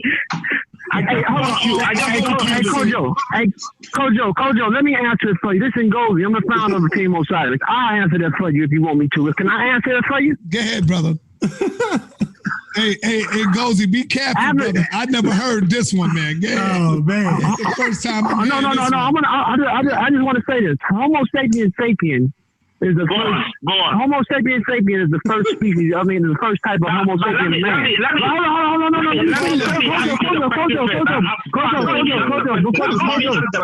Kojo, I am going to ask Kojo. Yo, hold on. Everybody, hold on. The phone is on mute. Kojo, you got to let him answer the question, Kojo. And let us know exactly what page. Let me know what post, because we're going to let you come back, Kojo, but let him answer the question. Go ahead, brother Ngozi. All right. First of all, that's all I'm saying, Kojo, my continental African brother. And I know it makes you feel a certain way. Look, my mother's Fulani. Her mother was Algerian, so I'm a continental African partially as well, and also of African descent from my African American side of my father's side. So don't take offense to that. So all I want to say is this, Jay. When it comes to the Homo sapiens sapien, Africans were the first form of man, or the first humans. And we were the first to do good, and we were the first to do bad. We were the first to create. We were the first to do lies. We were the first to do murders. Human beings spent more time in Africa than outside of Africa. And what you have to understand, even if you go to other species or other kingdoms, if there is a malfunction in certain environments, you see animals carrying on these certain traits or behaviors. But the difference between Homo sapiens, this species of animals, and other animals, they don't make it a lifestyle like humans do. Due to humans having this complex cerebral cortex and human overly driven within their imagination, it allows them to linger on to these certain types of behaviors based off imagination, because humans spend more time in imagination than reality. So what I'm saying is that this is a malfunction that happens in nature plenty of times. You can see it in certain behaviors of our cousins, like earlier primates, bonobo chimps, other groups of chimpanzees. You can see this stuff happening, but the difference is that they don't do it as a lifestyle. It's something going on within the environment. What I'm trying to say, Brother Kojo, it's not saying that we were open to it. because we wasn't open to it. That's why we had laws for it. But that was a malfunction of behavioral trait that did occur in Africa sometimes. For example, one of the laws in my act is I have not had sex with the same kind. Why would they create that type of law if it wasn't going on? Think about it. Because what I'm saying is that you cannot say listen, my brother. You can't say evidently that because they put that in their laws, they were doing it. It could have been that they saw other people doing it, and they advised the people not to do it. But my question to you is, if Africans were doing it, what was the name that was given to that homosexual act? Because anything that Africans did and created, they had a name for it.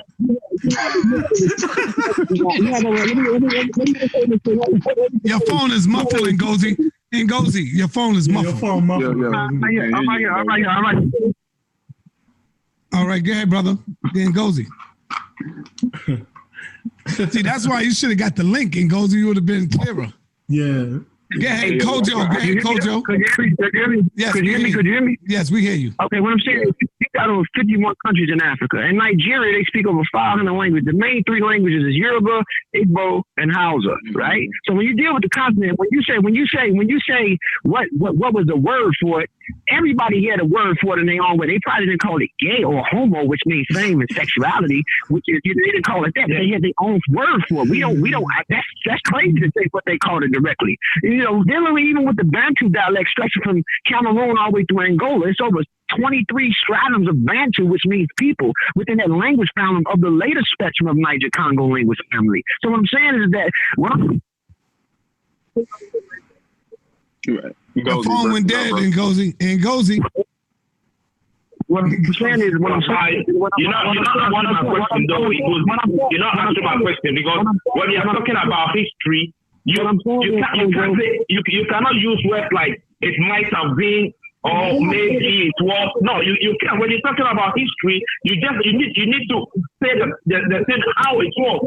You understand? So if these people were doing it, if they were actually doing that act, they should have had a name for it. And if you don't know the name, then you can't say these people were doing that. It was a human behavior. Regardless if it was they did have a name for it. What I'm saying is that you have a whole lot of languages within the continent for you just to have one specific name for it. This is a human behavior. This is a human behavior that always exists. And I also brought it up. It even happens in other groups of the animal kingdom. If you look at the behavior pattern of this so-called homosexual thing, it happens. So what I'm saying is that it just doesn't happen with humans. And what you don't want to accept, which is evolution, is human beings, again, spend more time in Africa to develop the different human characteristics and human traits that we have than outside of Africa. Now, what we want to say was, even if it did happen in Africa, which it did, it wasn't open. We wasn't open to it. We wasn't acceptable to it compared to the Mediterranean and Greece and Rome and other places. We outlawed it because we looked at it as if it was a disability or a malfunction. Fix your audio, Ngozi. They saying fix your audio. That we look at disability or listen, what you are giving me is just theory. What you are giving me is just theory. Hold on. What you are giving me is just theory. You are telling me.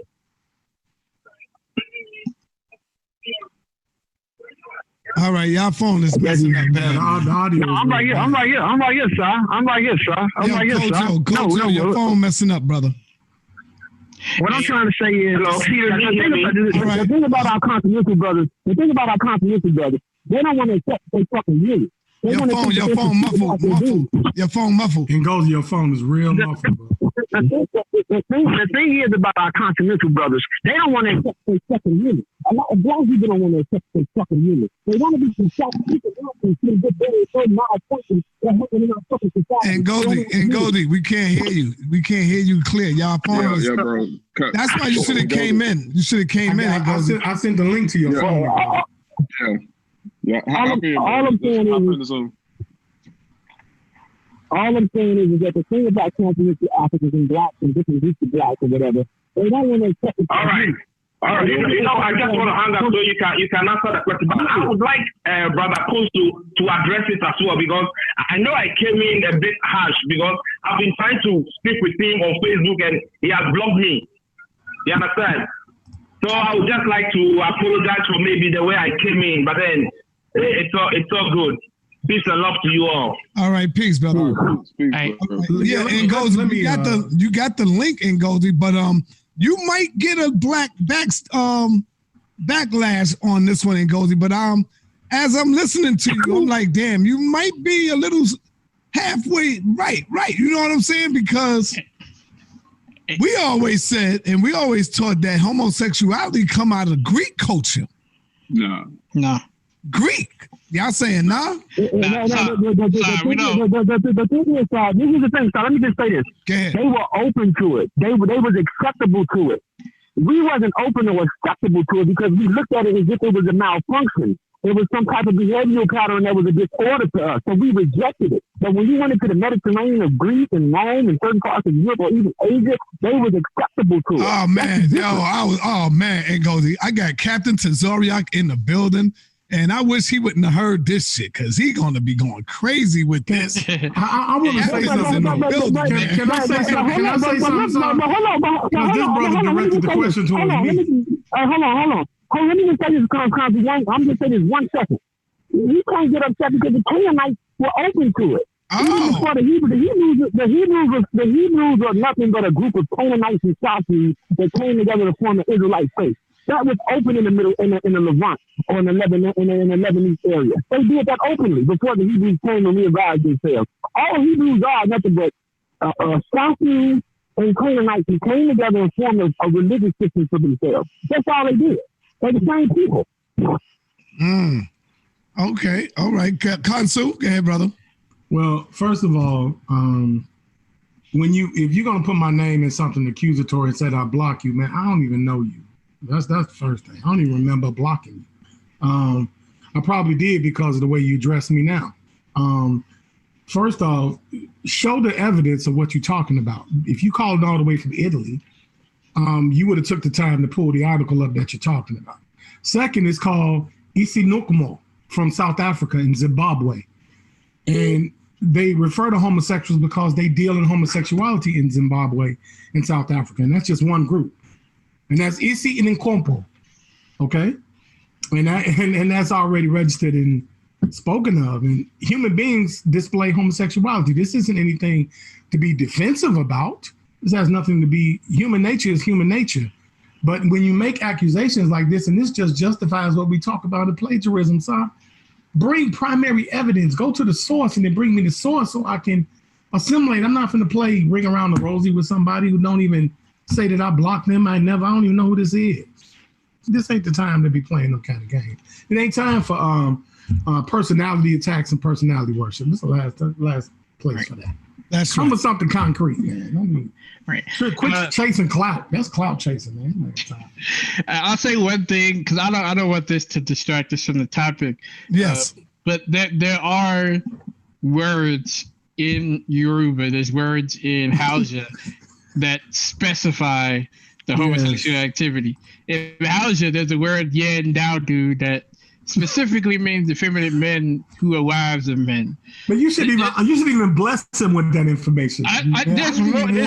There's so much more. There's a king in Uganda who his people had no problem with that. So if they want the evidence, have them join Team Osiris Facebook group.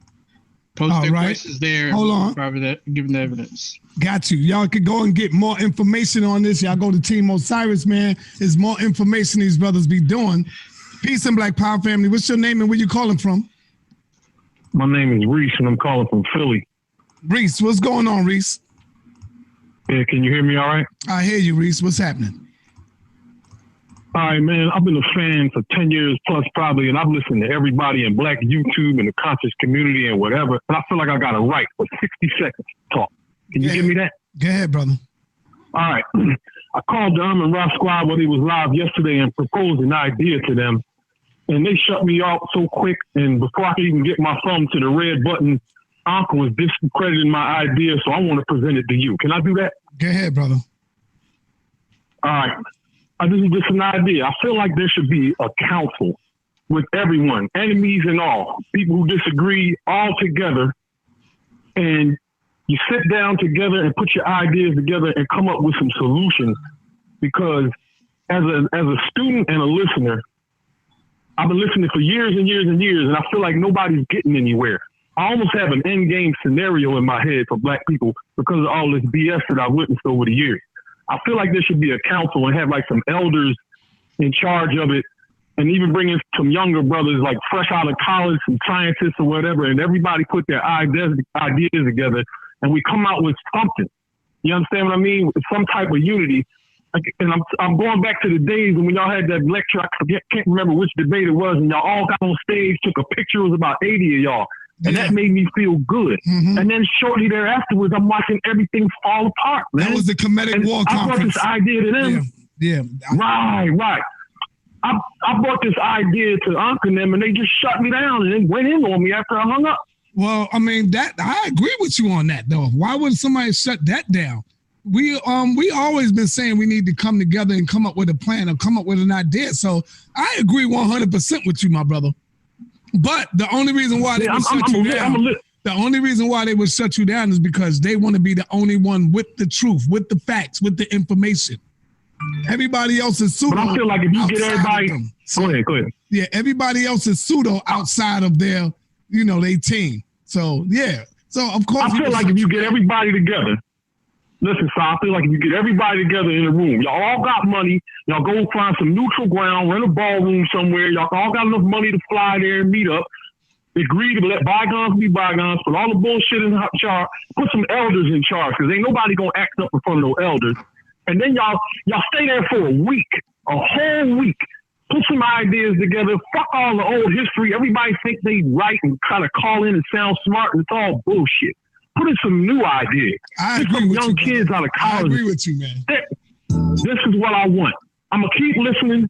You know what I mean? I'm going to keep, supporting you, man. But that's my idea, man. And as a fan, this is what I want to see. And I'm pretty sure it's thousands of other people that want to see the same thing. Because what's going to happen for Black people is going to happen through that avenue. I agree. It's going to happen through the conscious community and social media. This is the new world. This is the only way it's going to happen. People are watching y'all. More people than you think. All right. Peace, brother. And we tired. We tired. Yes, sir. Thank you. Yes, sir.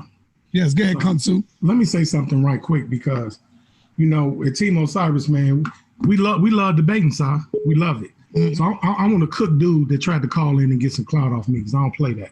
I want to cook him right quick, put him in his grease right quick. The word, for Yoruba, and Mel kind of put it out there. I wasn't going to do it because sometimes I don't believe people deserve knowledge, sir. I don't think they deserve it, but it's for whom. For those of you that are listening, do your research. It's for whom. F as in Frank, O-H-U-N. That is the formal Yoruban word, and that's just one tribe. Yoruba is huge, okay, that language. When they talk about homosexuality, the practicing act, it then takes a past participle form of ilopo, and that's I-L-O-P-O, ilopo. Now, when it becomes ilopo, when you put it in the sentence of Yoruban context, okay, then you have to, sometimes it changes property. It may become gay because it becomes a slang. That's called colloquial or borrowed language. Then it becomes onibaje, O-N-I-B-A-J-E. And if you're not satisfied enough, there's another word for lesbian. There's okurin. Okurin is O-K-O-R-I-N. All right. And if you still don't understand that, and we talk about same sex, because sometimes the colloquials break down into different types of languages, just like you got New York slang, you got Chicago slang. Same sex could be Kana Ibalopo. That's K-A-N-N-A-E-I-B-A-L-O-P-O. Kana Ibalopo. If you go to, sometimes they'll call a camp of homosexuals Ibudu. I-B-U-D-O. Ibudu. Okay? When you go to the nouns, when it's written in a sentence, that's why I gave you onibaje and okonru. All right? When it's a queen, when you call a man a queen, you call him ayaba. A-Y-A-B-A. So get the hell out of here with the clout chasing, bruh. Rewind the video and go get into Google and check it for yourself. Since you at the Google level and you call all the way from Italy, to try to get your 5 minutes of fame, you're gonna get cooked over here. This is what we do over here. This is what we do. Hey, Khonsu, should I even provide a source for that? I mean, you can, man. I'm just putting it out there. It's all good. Yeah, let me share my screen if y'all don't mind. Just really quickly, I'm just gonna provide a source, and if you want this, you can definitely join the Team Osiris group, and we'll definitely provide this for you guys. So give me a second.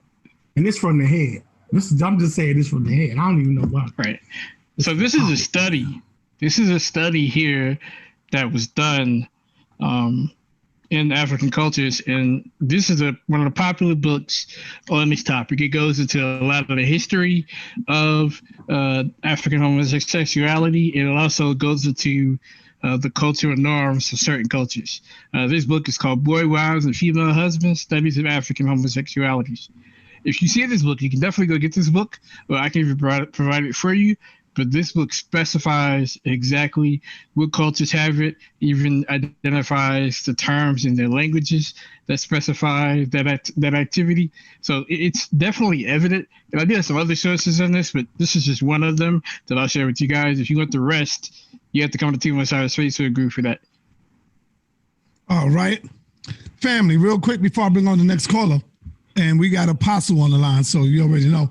I don't want to be too long with this right here because I don't want to take away from the first message that we laid down. So we ain't going to be too long on this video. Family, if we can make a $200 donation with everybody together, can get up $200 to add on to this GoFundMe. You see, we're going to try to add something every day at least, to the GoFundMe. You already see where we at. We had $2,070. Let's see if we can add with everybody in here. If y'all was to add $10 or $5 to the GoFundMe, we can make it where everybody ain't got to come out their pocket with 20, 30, and 40. If everybody was to contribute $5 or $10 to the GoFundMe, we can make it. So, family, please show some love and support the GoFundMe. Peace and Black Power. What's your name? Where you calling from? Yeah, this is Apostle, man. Calling in from South Carolina, man. What's happening, Apostle, man? Yeah. You got Ngozi on there again tonight, running off, man, talking about what a Hebrew Leave Ngozi alone, brother. You don't want that smoke, brother. Please. No. Last time, y'all disconnected me. I'm sitting there listening to this brother, trying to wait on him to get done so I can get back in on it, man. And y'all disconnected my call. But that's good. It's not a big deal. But, people going in on Hebrew ain't got no knowledge where the word Hebrew even come from. I want to say that Hebrews are Canaanites. When Canaanites come from Ham, Hebrews come from Shem. How are they going to be the same people? Your own knowledge. No, man, don't cut me off. I sit there and I listen to you all the time. Listen to me. Bro, I got something for you. Listen. I got something for you. Go ahead, brother. Yeah, I do. Okay, listen to me. I do. Listen. The only knowledge, even the word Kemet itself, comes from Ham, which is Ham. So look, everything you're talking about, there is no knowledge of the Canaanites outside of the Bible. Bro, let me go ahead. Go ahead, brother. I'm gonna listen to you. Go ahead. The word Hebrew is a Greek word, and it comes from the word Eba or Eba. Okay, it comes from the past. The word Eber, who was Abraham's grandfather. So it has nothing to do with the Canaanite people or the god El. So you're getting it mixed up with these white folk today. They call themselves Jews or Jewish people or Judaism, who believe in the god El or Yahweh, who is no more than Baal or Satan. Okay? So when you're talking about Hebrews or you're talking about Israelites, that has nothing to do with the word Judaism or Jewish. Well, let me add on what you're saying, sir. Let me add on what you're saying, sir. First of all, in the area that we call Canaan or Medonetta, Canaan, which is the word for it, you have multiple groups. You have multiple groups of people there. It wasn't just one group of people there. You had multiple tribes there. Now, let's go back into linguistics. Remember, you brought up the term Paleo-Hebrew, right?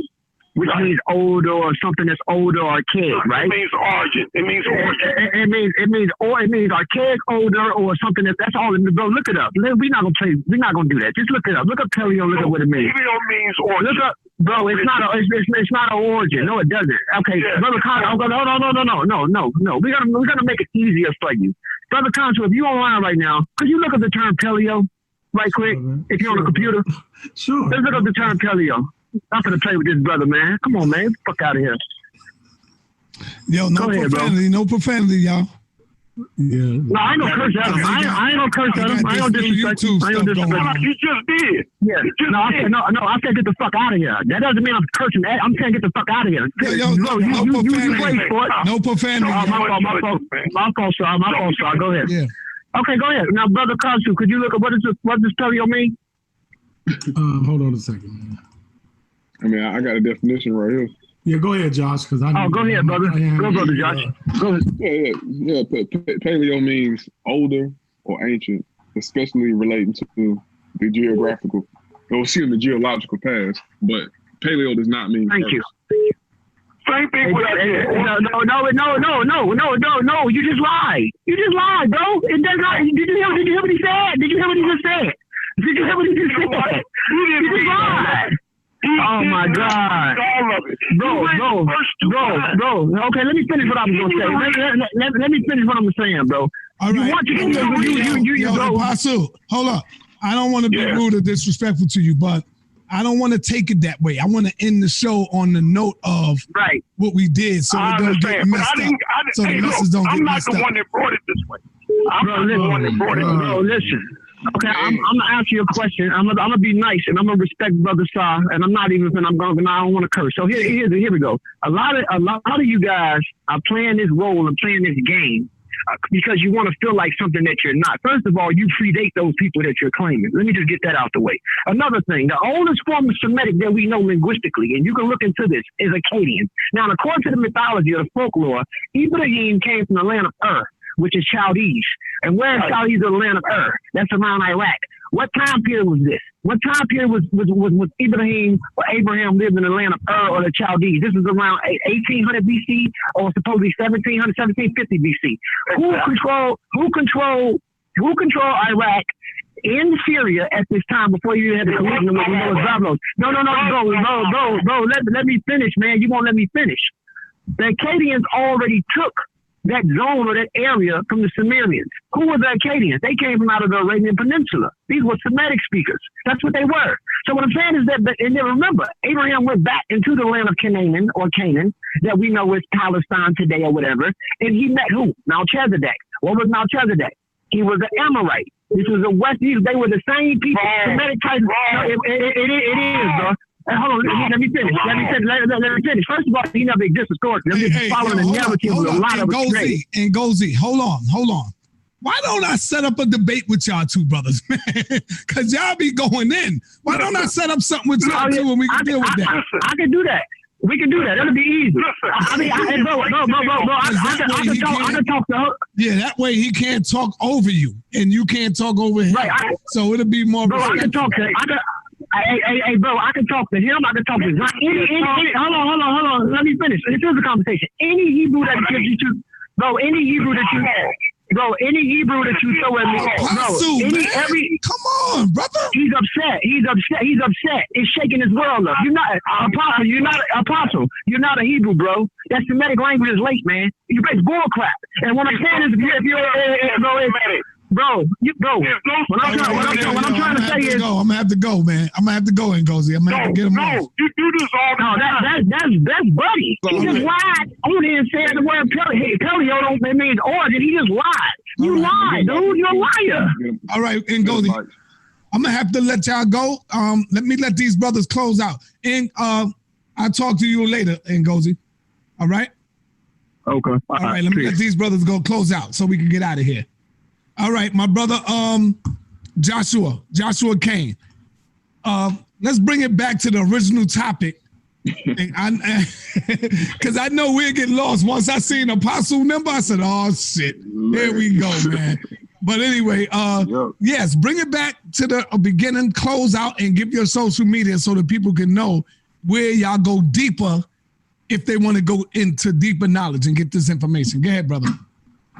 Yeah. And we could do a part 2, Khonsu, if you're ready. Whenever you're ready. Okay. Oh yeah. Oh dang, part boy. We got more. You know what I'm saying? Yeah. Like, whenever y'all ready, just let me know. We can do a part 2. We definitely got more. But yeah, social media. You can follow me on Facebook. My name Joshua Cain, Senior. You know what I'm saying? Facebook. Follow the Team Osiris Facebook group. Subscribe to Team Osiris YouTube page. You know what I'm saying? We got a 2-part series on plagiarism. Closing out, I think an earlier caller said something about we should really read and look into the information that's being presented to the Khonsu community. I'm like, yeah, we should have did that from the beginning, right? Like you just don't go. I understand, supporting. Yeah, the first caller called, and he killed it. He was right on the money. The first caller. Yeah. Yeah, and we know we talk amongst ourselves. We said if this was Zion Lex, Captain Tazariot, Divine Prospect, Wesley Muhammad, we name all the individuals. Yeah, and that's the truth. We would have went in on them. We really would have went in on them. Y'all was light on this one, man.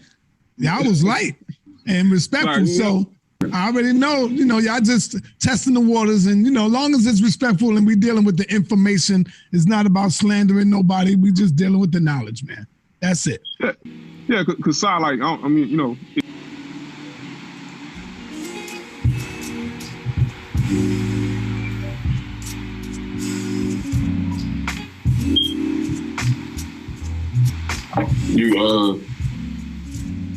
all right, there you go.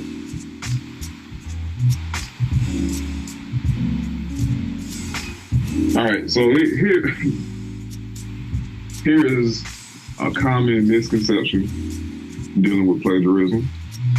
It's okay to copy some segments from a source as long as I cite the source. And that, of course, is false. Because the copying of a segment is not you writing. Like, unless you quote it, of course. If you quote it and cite it, then it's okay. But in many cases that we saw last week and that we will see today is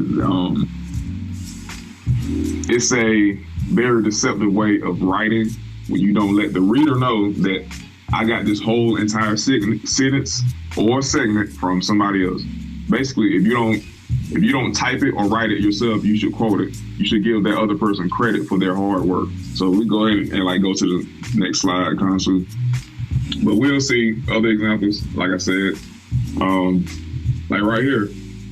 Continuing off of that, however, in situations where a citation is neither correct nor complete, it can definitely be considered plagiarism.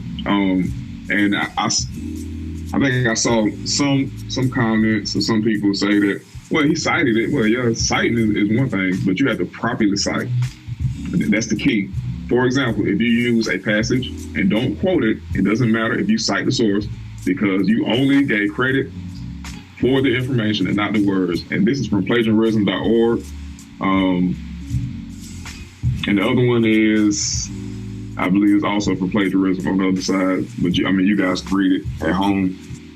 But the point I'm trying to make is, which I have a perfect example later on, is when it comes to writing, your job is to either put it in your own words or give the other person credit by quoting and citing. We can go into the next one though.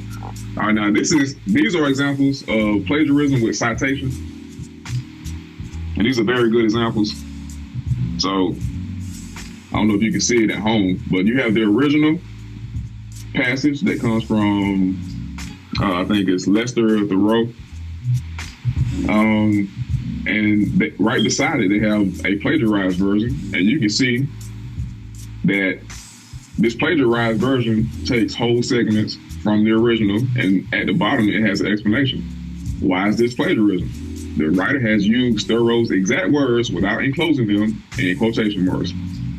She or he has only substituted synonyms here and there. Even though Thorough is credited with a citation, this would still be considered plagiarism. So this is not Team Osiris. This is not Team Osiris's opinion.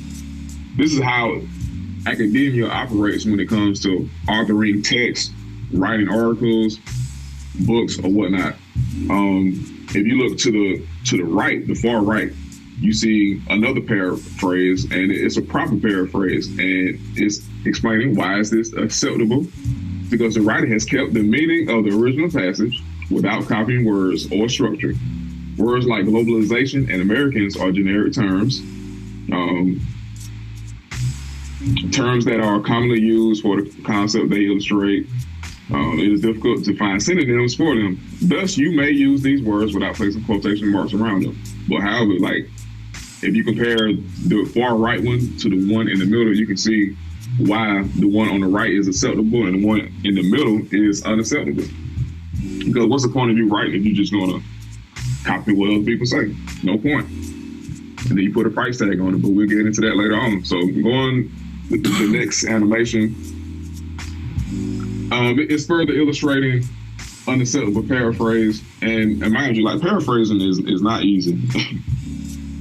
And again, you have the original by Siegel on the left, and then it has two unacceptable paraphrases, and it has explanations on why it is unacceptable. And the website is integritymit.edu, Handbook, Academic Writing, Avoiding Plagiarism, Paraphrasing. That's the source. You can go to it and look it up yourself.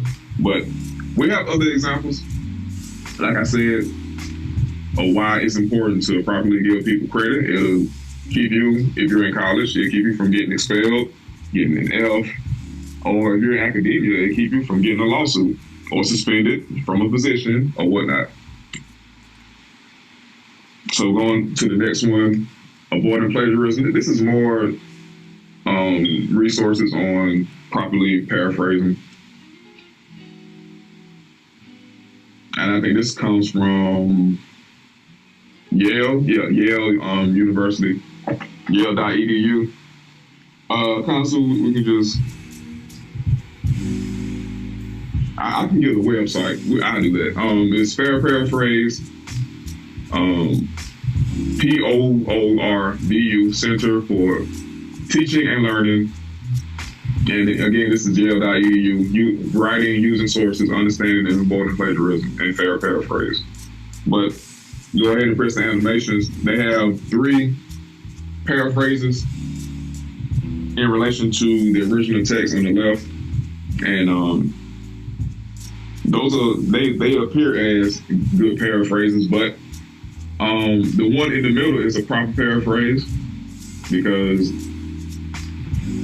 the person that wrote the paraphrase too put key phrases in quotation marks, and they put the rest of the original in their own words. The other 2, however, kept the structure of the original text and used long phrases from the original text. So that would be considered plagiarism and lazy scholarship. All right, we go on to the next one. And the next slide is just some videos that you guys can look up yourself, and it'll further illustrate the art of paraphrasing and avoiding plagiarism. So I didn't make these videos. These are not mine, right? You can go online and look them up. University of Texas got good videos. With University of Maryland and some other ones. So there's a lot of resources on how to properly write, cite, paraphrase, and avoid plagiarism. All right, so getting right back into what we picked up, where we left off last week. Now, what's on the screen right now is a doctoral dissertation from a guy named Khonsu Kajangu. And it's the name of the dissertation is called Beyond the Colonial Gaze, Reconstructing African Wisdom Traditions. All right. Now, what was interesting about, you can press the animation. Now, what's interesting about this dissertation is that it essentially became the basis for, I think, chapter 16 in the Suit Diddy. And I ran it through the plagiarism software, right? And again, the red that you see is identical overlap. And the yellow at the bottom, you can ignore that because that's where I clicked on a phrase to go find it in the Suit Diddy. But as you can see, it's a lot of overlap. Like, take for instance the very top in the Suit Diddy on the right. It says, since the dawn of time, the search for wisdom has been the most important undertaking for human beings who accumulate it and pass it on from one generation to the next. That's in the Suit Diddy, right? So we go over to the left to the source material, and you see, since the dawn of time, the search for wisdom has been the most important undertaking for human beings to accumulate it and pass it on from generation to generation. That is identical, and in the Suit Diddy, you do not see any quotation marks around that to let you know that, hey, this whole entire sentence comes from this guy on the left. And as we continue through the other slides dealing with chapter 16, you'll see more of this. You'll even see the Suit Diddy use this guy's block quotes. You can press animation constantly. You'll even see him use even the block quotes that he used. Like, for instance, the block quote is what you see on the right. In the middle, like, for the Gara, every person is an incarnation. Read on down, that's a block quote. He even took that from Kajangu's dissertation. And again, this became the basis of chapter 16, I think, except a couple of sections, but it is mainly based off of this. If we go on to the next one, Khonsu, you'll see more on page 303 in the Suit Diddy. Right here, you'll see, like, again, the first sentence. In the Suit Diddy, it says, communities thrive when the power holders are the invisible exemplars whose life stories embody and display the best approaches and solutions to meet the many challenges of life. Source material says, communities of memory thrive when the people hold power are the invisible exemplars whose life stories embody and display the best approaches to solutions to life's challenges. And that, again, that's more copy and paste. This is like ridiculous. Like the next sentence, enable the Muntu human being to know life and stem the tide of its challenges. And you see where he got it from. If you look at the arrow on the left, human beings to know life and stem the tide of its challenges. Even at the bottom, well, like I said, like even the block quote, Bawami is many things in one. You see where he got that from. That's another just copy and paste. I mean, going to the next one, Khonsu. Now feel free to comment if you want to, Khonsu, or anyone else. No doubt. Yeah. Let's go to the next one. And more of the same. So, I mean, for the people that try to make excuses, say, well, he's quoting him. How can you tell that he's quoting? In literature and writing, when somebody is quoting someone else, it's either in a block quote with no quotation marks because it's not required because it's a block quote, or if it's a direct quote, like a sentence here, 2 sentences, 3 sentences, you put quotation marks around it. And this author does not do this. And this is just lazy scholarship. Lazy, poor scholarship. Go to the next one. All right, now. All right, here's one from the plagiarism admin from, I think it's a source from the UK, and it's basically a picture on how to and when to cite. You must always cite work that is not your own. The examiners must be in no doubt as to which work is yours and which is someone else's, whether that be ideas, text, figures, or diagrams. The following diagram from the University of Cardiff helps to illustrate when citations are required. Should I cite? Is it a quote? Yes. Cite it and place double quotation marks around the text. Is it a quote? No. Is it a paraphrase? Yes. Cite it. And it has to be a proper paraphrase. Proper paraphrase is not finding a synonym in a thesaurus and changing this word around and calling it a paraphrase. That's not a paraphrase. Is it someone else's ideas or theories? Yes, cite it. Now, if you came up with this on your own, there's no need to cite anything. If you came up with whatever you wrote on your own. So this is a graph that you can go look up yourself, right? If we go to the next one, this is more of the same. If you can't see it at home, I'll read the first one for you.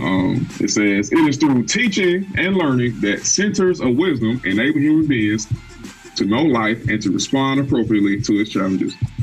Source material on the left, it says, it is through teaching and learning that centers of wisdom enable human beings to know life and to expand its challenges. Like, I had discussions with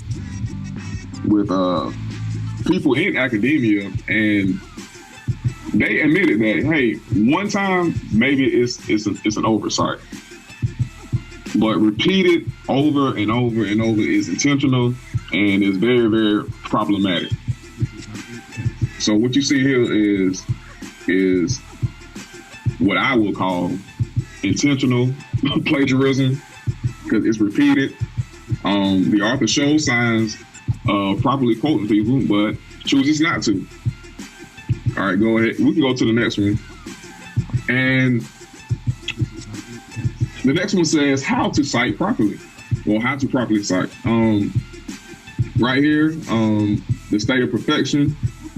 The most important function of African wisdom centers is the mission of producing ideal human beings who are realize the state of perfection, who live in harmony with the central purpose of creation. And you see, at the end of that, you see a citation, but it doesn't indicate that I just got this completely from the source material on the left.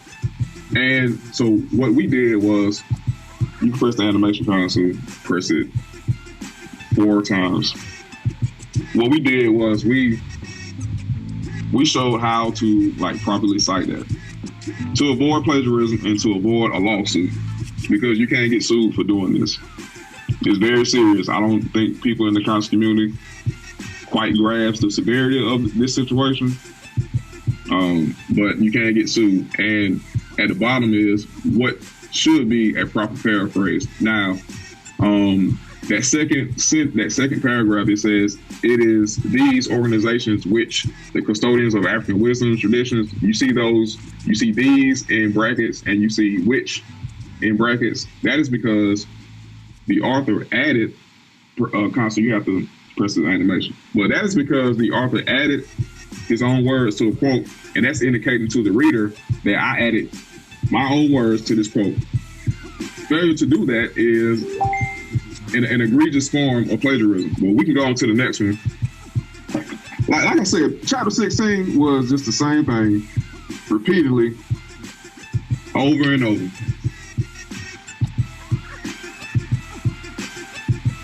There's more plagiarism. We go on to the next one. Control C scholarship is what we call it. Go ahead and press the animation. You press it twice. It's 2 o'clock. And press it one more time. Yeah, I mean, that's where you got it from. Like this, I don't know what else is there to say. Like this is clear cut. This is not a question of if. Now it's just a question of why did you do it? Did you think you were not going to get caught? Nobody was going to read it. But anyway, we can go ahead and press the animation. And again, I'm going to reiterate, for example, if you use a passage and don't quote it, it doesn't matter if you cite the source, because you only gave credit for the information and not the words. We go ahead and go to the next one, Khonsu. We can skip over some of this, but it's just very repetitive, same thing over and over. And for those that really can't see what's going on, I have a document that I'm going to put in the description box. with each instance of these infractions on a document, which you can go and look it up yourself. Right. All right. So we can skip over this one. Yeah, more plagiarism. I mean, I don't know what else. I mean, anybody else want to say something? You want to add something? Like, I don't know what else to say. Like, it just repeated it. My question is, did he cite any of these sources in his book anywhere? Well, yeah, he cited them, but the problem is, it's one thing to cite, but if you're going to just simply go and copy and paste what somebody else said and not give them the proper due credit, which is quotation marks, and let everybody know, let the source know, let the reader know that, hey, I'm quoting somebody else, that's a problem. Because if that is admissible, hell, anybody can just write a book. We can just go look up a PDF online and just copy a whole entire page and put an citation at the end of it, and then wait a week later, 2 weeks later, we got a whole entire book, and that's the problem. Yeah, the element here is the fact that did you synthesize? Did you think? Right. Or did you just copy and paste and then cite it? That is lazy scholarship. There's a difference. Right. And we're gonna get to that too, Khonsu. That's a main point. I think it should be. Yeah, it's coming up real soon, but that's 100% correct. And see, a lot of people think that, well, it's an citation there. It's fine. Like, no, that's not fine. Because again, like Khonsu said, did you write it yourself?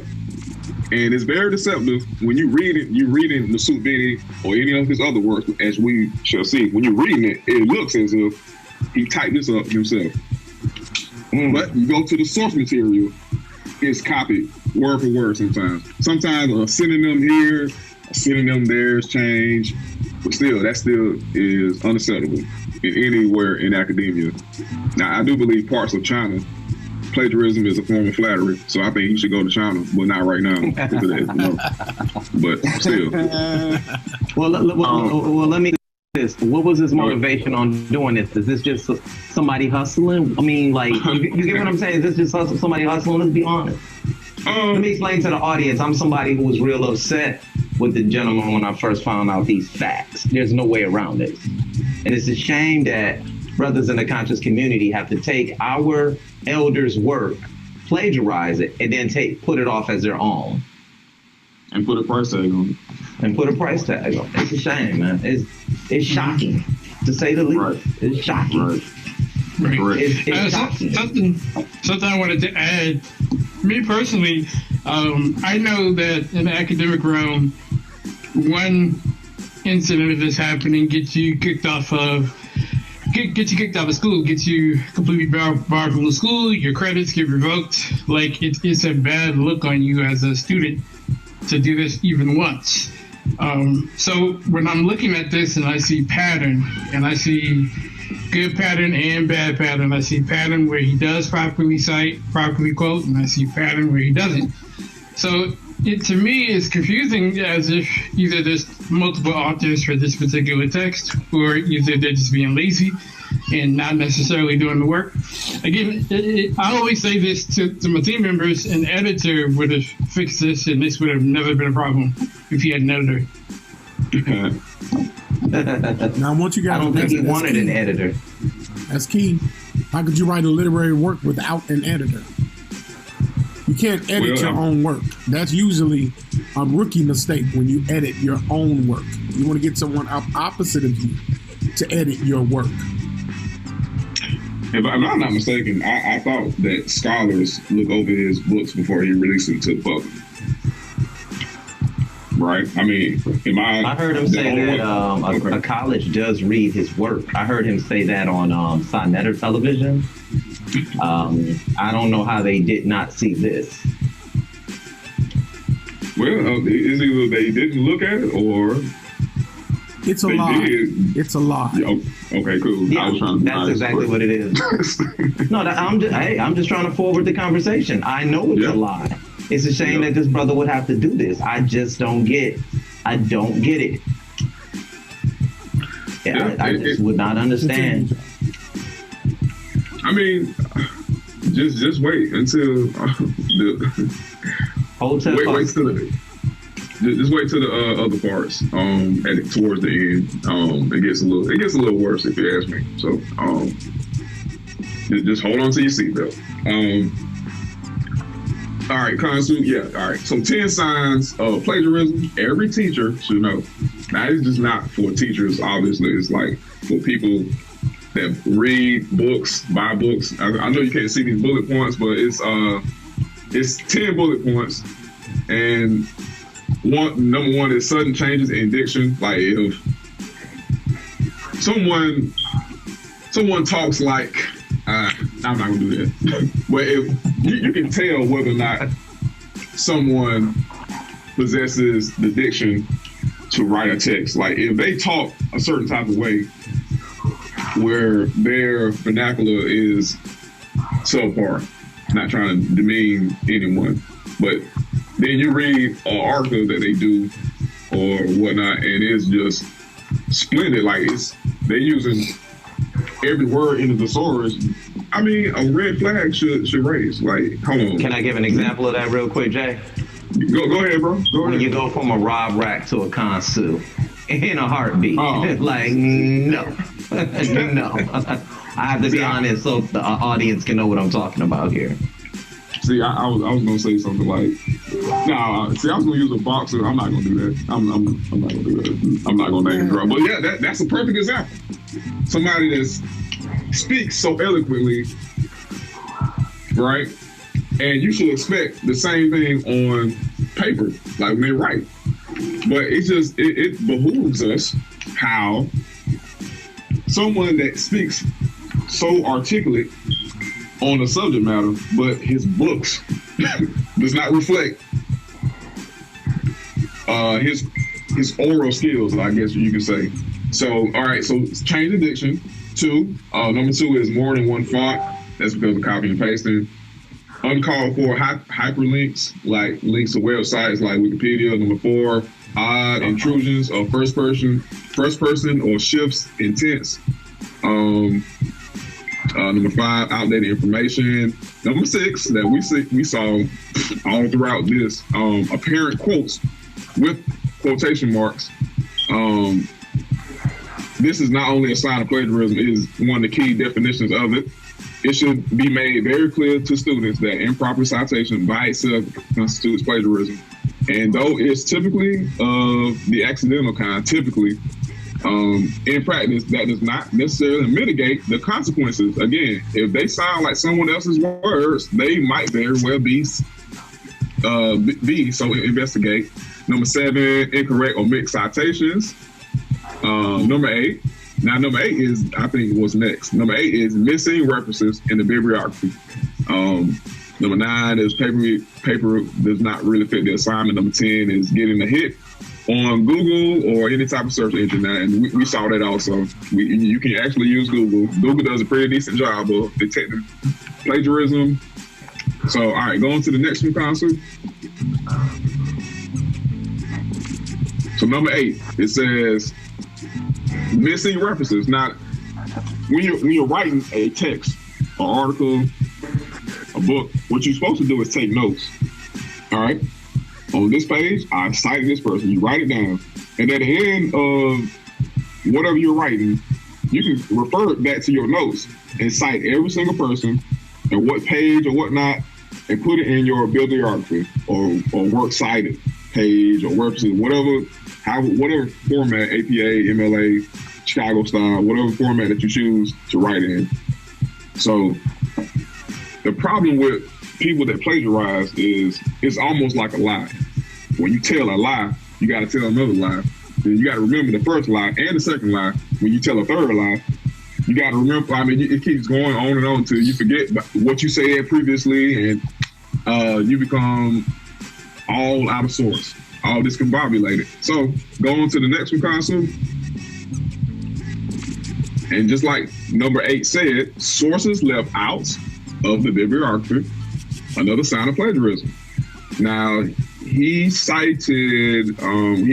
a passage from this young lady named Barbara Thompson right here. The sentence that he used, these art objects play a fundamental role in the creative process that relies on the composition and performance of symbols and imagery through sculpture, music, dance, personal adornment, and listening to express itself in both local and global terms. Thompson, 1999, page 7. If you look to the right, bibliography. Does anybody see Thompson, 1999? Uh-oh. I don't know if you, it's not there.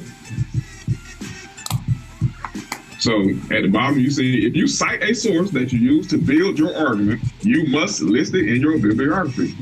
And the reason why it's probably not listed because too busy copying and pasting. Forgot that I copied and pasted Barbara Thompson, 1999. It's not there.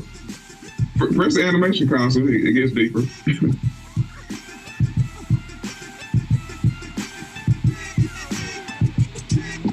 And I think this is, I think it's Toby. Oh yeah, Toby Wilkinson. Toby, I think it's Toby A.H. Wilkinson, 1999. You look to the right. Does anybody see Toby Wilkinson? No. No Toby Wilkinson. And if you missed part 1, you should go back and watch it because he used Toby Wilkinson quite a few times. And of course, just copy and pasted passages. But yeah, no Toby Wilkinson in the bibliography, and press the animation again. Pressed it twice, actually. Again, this is African Indigenous Religious Traditions in Local and Global Context, Perspectives on Nigeria. This is by David O. Ogunbile. And do you see Ogunbile? To the right? No, you don't. So this is another sign of plagiarism. It's just not the simple copy and paste, didn't cite. It's way more to it. Like, this is more evidence to build a case of plagiarism. Again, good note taking. Anybody that's authoring a text, especially one of the quote unquote scholastic type, if you're authoring the text, you should take good notes. You should not be looking directly at the source material, because the longer you look at it, the more prone you are to sound exactly like the source material. It's just like you ever hear a rapper say, man, I don't listen to nobody else's music, man. I just listen to my music. I start sounding like everybody else. This is the perfect example. That's a perfect analogy. Yep. Yeah, it's called the tone of the text. So your tone can speak for you. And a perfect example is when in school, how an instructor or professor can determine if you plagiarize. One of the easiest things they pick up on is tone. They're with you throughout the entire semester. They have you writing a page here, page there, a couple paragraphs here and there, because they're learning your tone. So when you have a thesis to write up, or you have a paper to turn in, and your tone is completely different from how you normally speak, it raises up red flags right away. Right. Man, that's... Hello? Yes, sir. Oh, my bad. I thought it went out. But yeah, apparently most professors, when you're having English class, if anybody's ever been in college, when you have to write a thesis paper, a hypothesis paper, or anything, which they know, they'll ask you where'd you get your source material from. Yep. They'll begin to see patterns of it. Not to mention, they're looking for personal growth. They know you're not going to be a Zora Neale Hurston over by the end of the year. This is looking for personal growth here. You know what I'm saying? Yeah. And that's why that's how they grade you on that scale. So I don't, the thing that's so shocking about this is this brother probably told his family and told many of his friends, hey, leave me alone. I'm writing a book right now. I hope that don't fly over everybody's head. Well, I mean, by writing, I guess he meant, pull up a PDF and get the Control-C and Control-V in all over the place. But that's basically what he meant by writing. So, I mean, yeah, exactly. Control-C. Control-C. Control-C. Yo, all right. Let's keep on going. I'm gonna say that. But all right, the 5 subtle signs of plagiarism. How to spot plagiarism. Changes in font and formatting. Inconsistent grammar and spelling. Changes in writing style, tone, inappropriate tone. Like, for instance, inappropriate tone is, like me, for instance, if I'm writing an article and I say,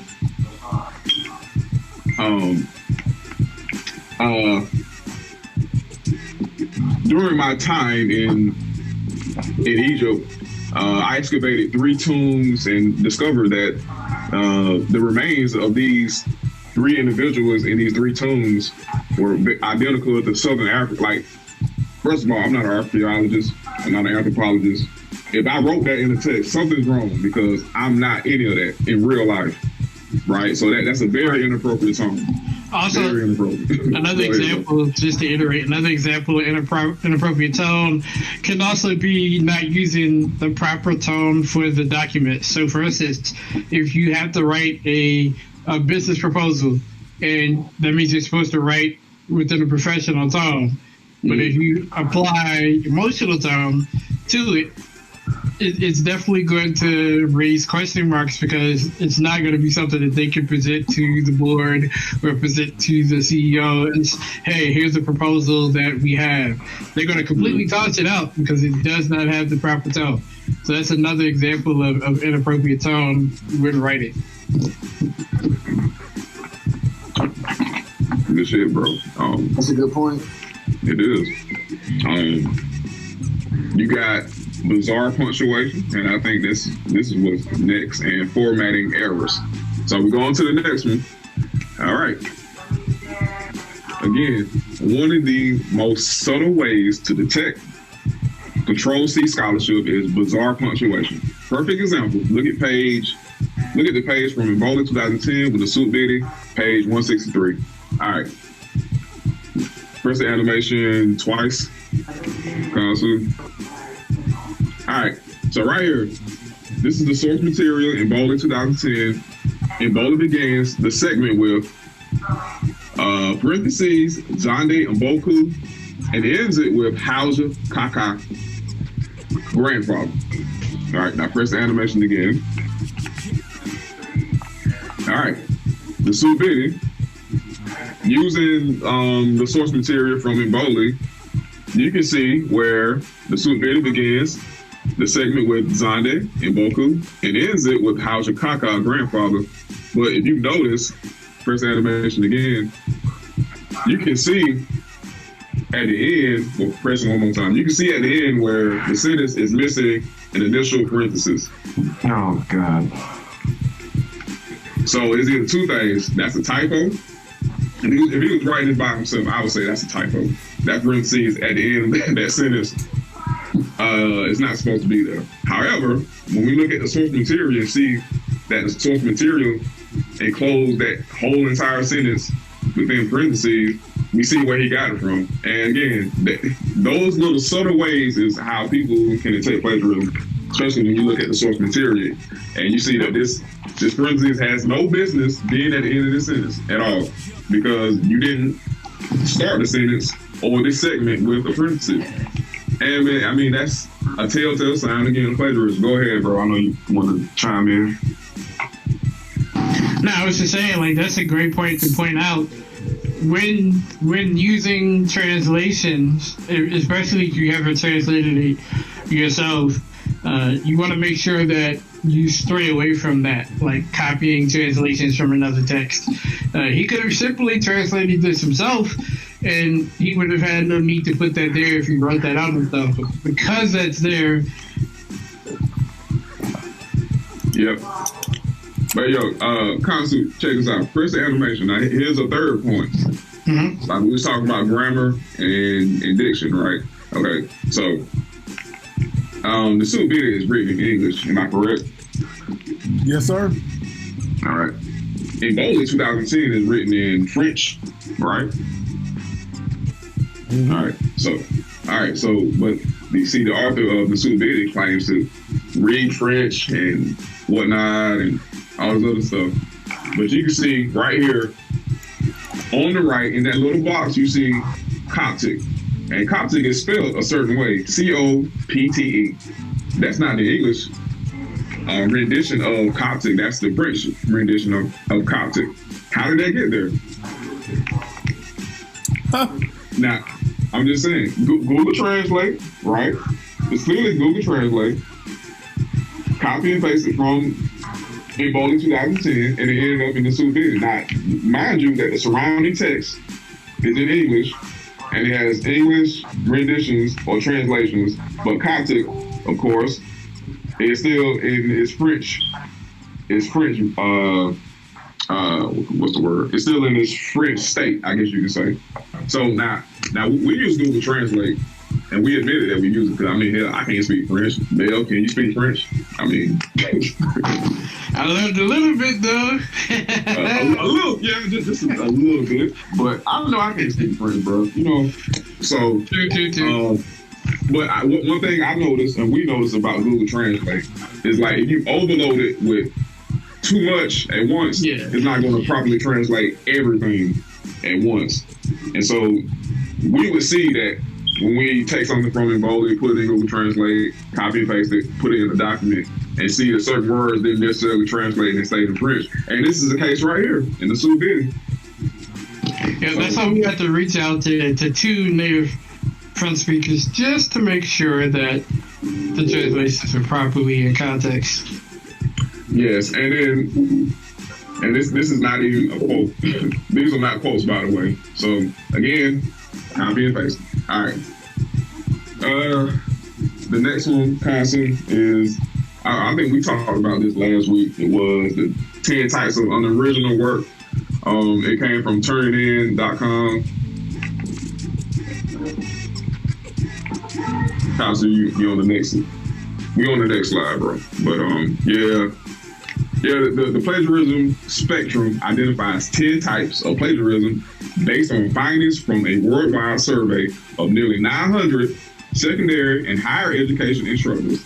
Each type of plagiarism has been given a digital moniker to reflect the significant role that the internet and social media play in student writing.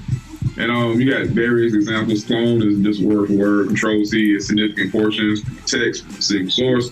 The hybrid combines perfectly cited sources with copy passages without citation.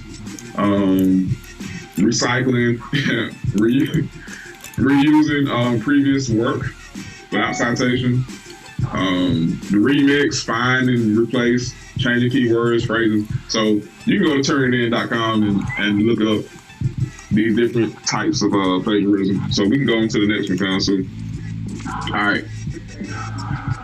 So using that graph that we just saw, not graph, but using that picture that we just saw, how could we describe it? We seen some Control C. We saw some, you can press the animation again, Khonsu. We saw some clone, word for word. We saw some Control C, significant portions without alteration. We saw some find and replace. We will see some recycling. You can press it again, Khonsu. Hybrid combines perfectly cited sources with copy passages.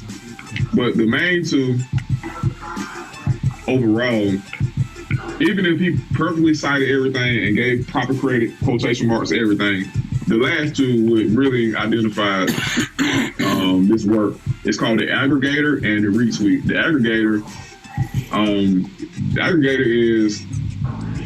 includes proper citation to sources, but the paper contains almost no original work, meaning all you did was go through your sources and repeated what they said over and over and over. I agree with this person because they said this. I agree with that person because they say that, and that's not right.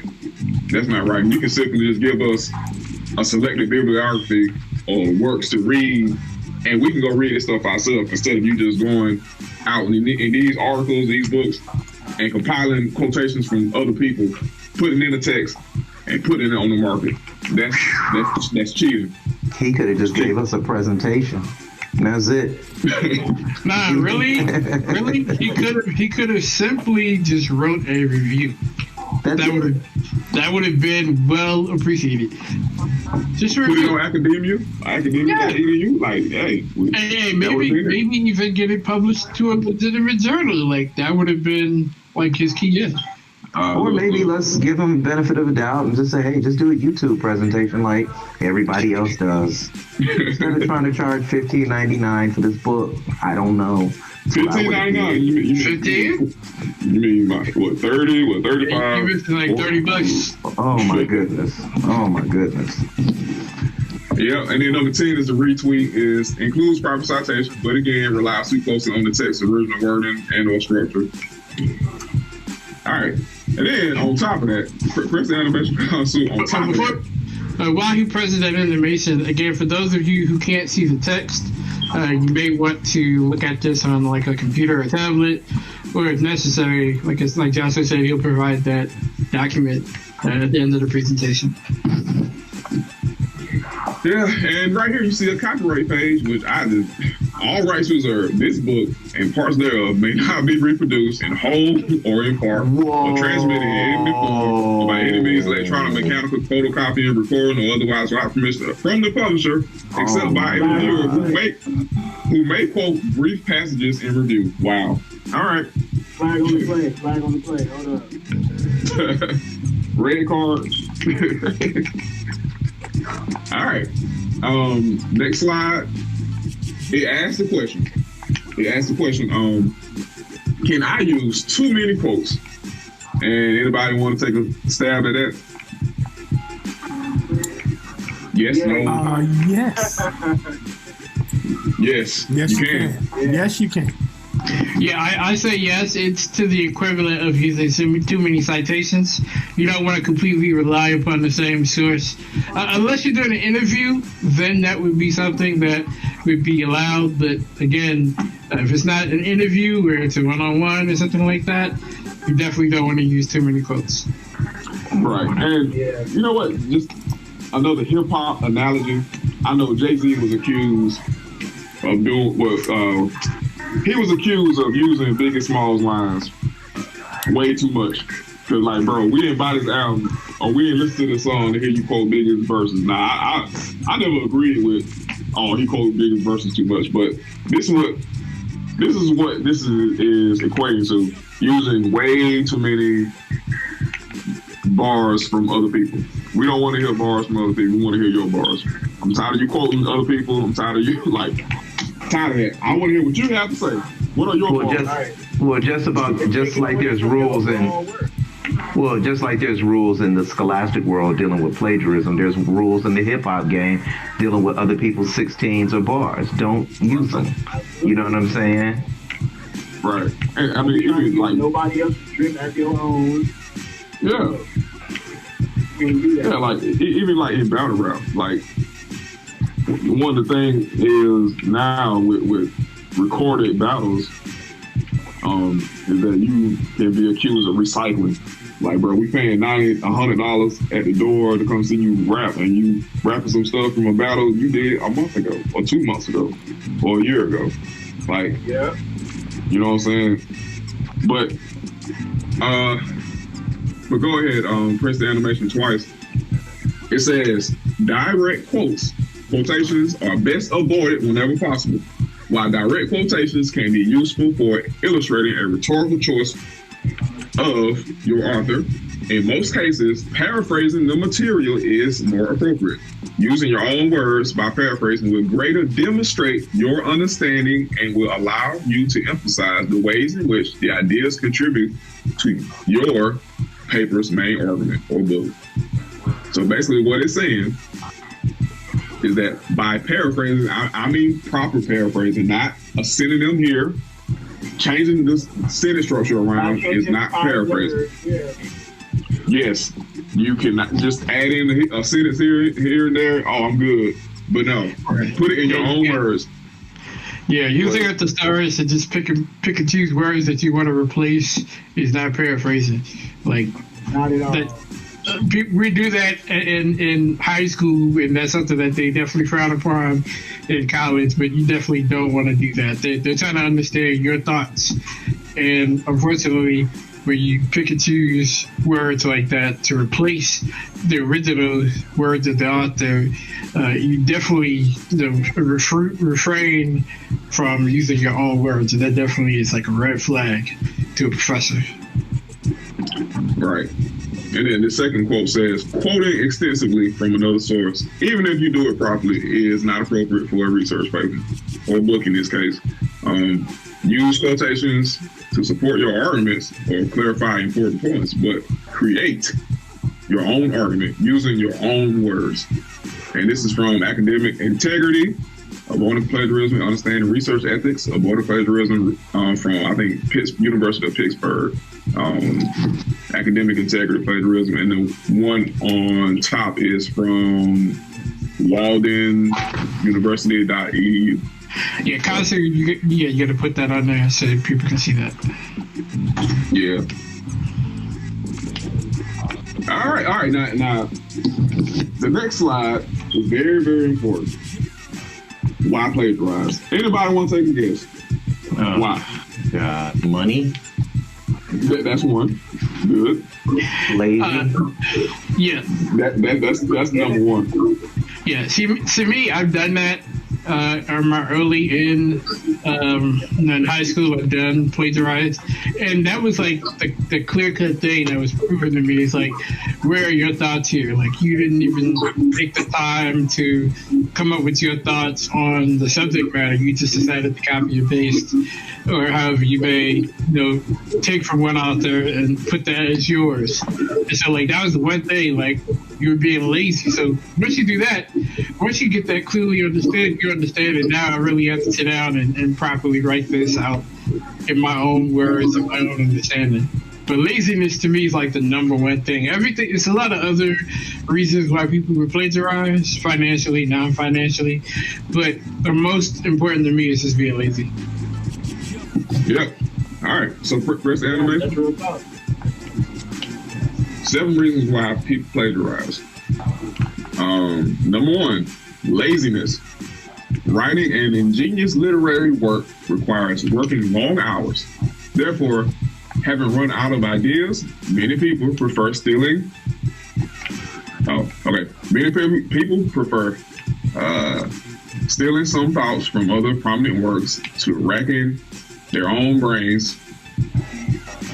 Still, those who plagiarize do not deny the fact that the thing that pushes them to this action is laziness. Number 2, they want fame and notoriety. Number 3, success scares them off. Success scares them off. Basically, instead of putting their own ideas out there, they'll put somebody else's ideas out there because they're afraid of being scrutinized or being criticized. Number 4. Yeah, an example of that really quick of the success that scares them off. A lot of times you'll see this in literary writings where an author may disagree with a certain person in the field, and so what they'll say is, okay, well, this person hypothesizes this, and here's why I believe they're wrong, but for the sake of the literary writing, they'll use that author or the person in their text. So that way, if someone says, hey, we disagree with this, or you're 100% wrong, the blame falls on the person that they use instead of themselves. Right. Perfect example. But moving on, they are snowed under. This is basically people that procrastinate, wait till the last minute, and then, oh snap, I gotta write this, and meet the deadline, they start plagiarizing, copying, pasting, going crazy. Panic-stricken. One of the reasons why people plagiarize is that they cannot put up with a tough situations and will intentionally commit plagiarism. There is a low chance of being caught. Traditionally, these people lack management skills and self-discipline. Besides, they are not acclimatized to this type of work and have unrealistic expectations about their abilities. Number six is arrogance. They have no idea why people make a fuss about sources. Some people are confident in their experience to back up their statement. Others think that gathering sources is additional work.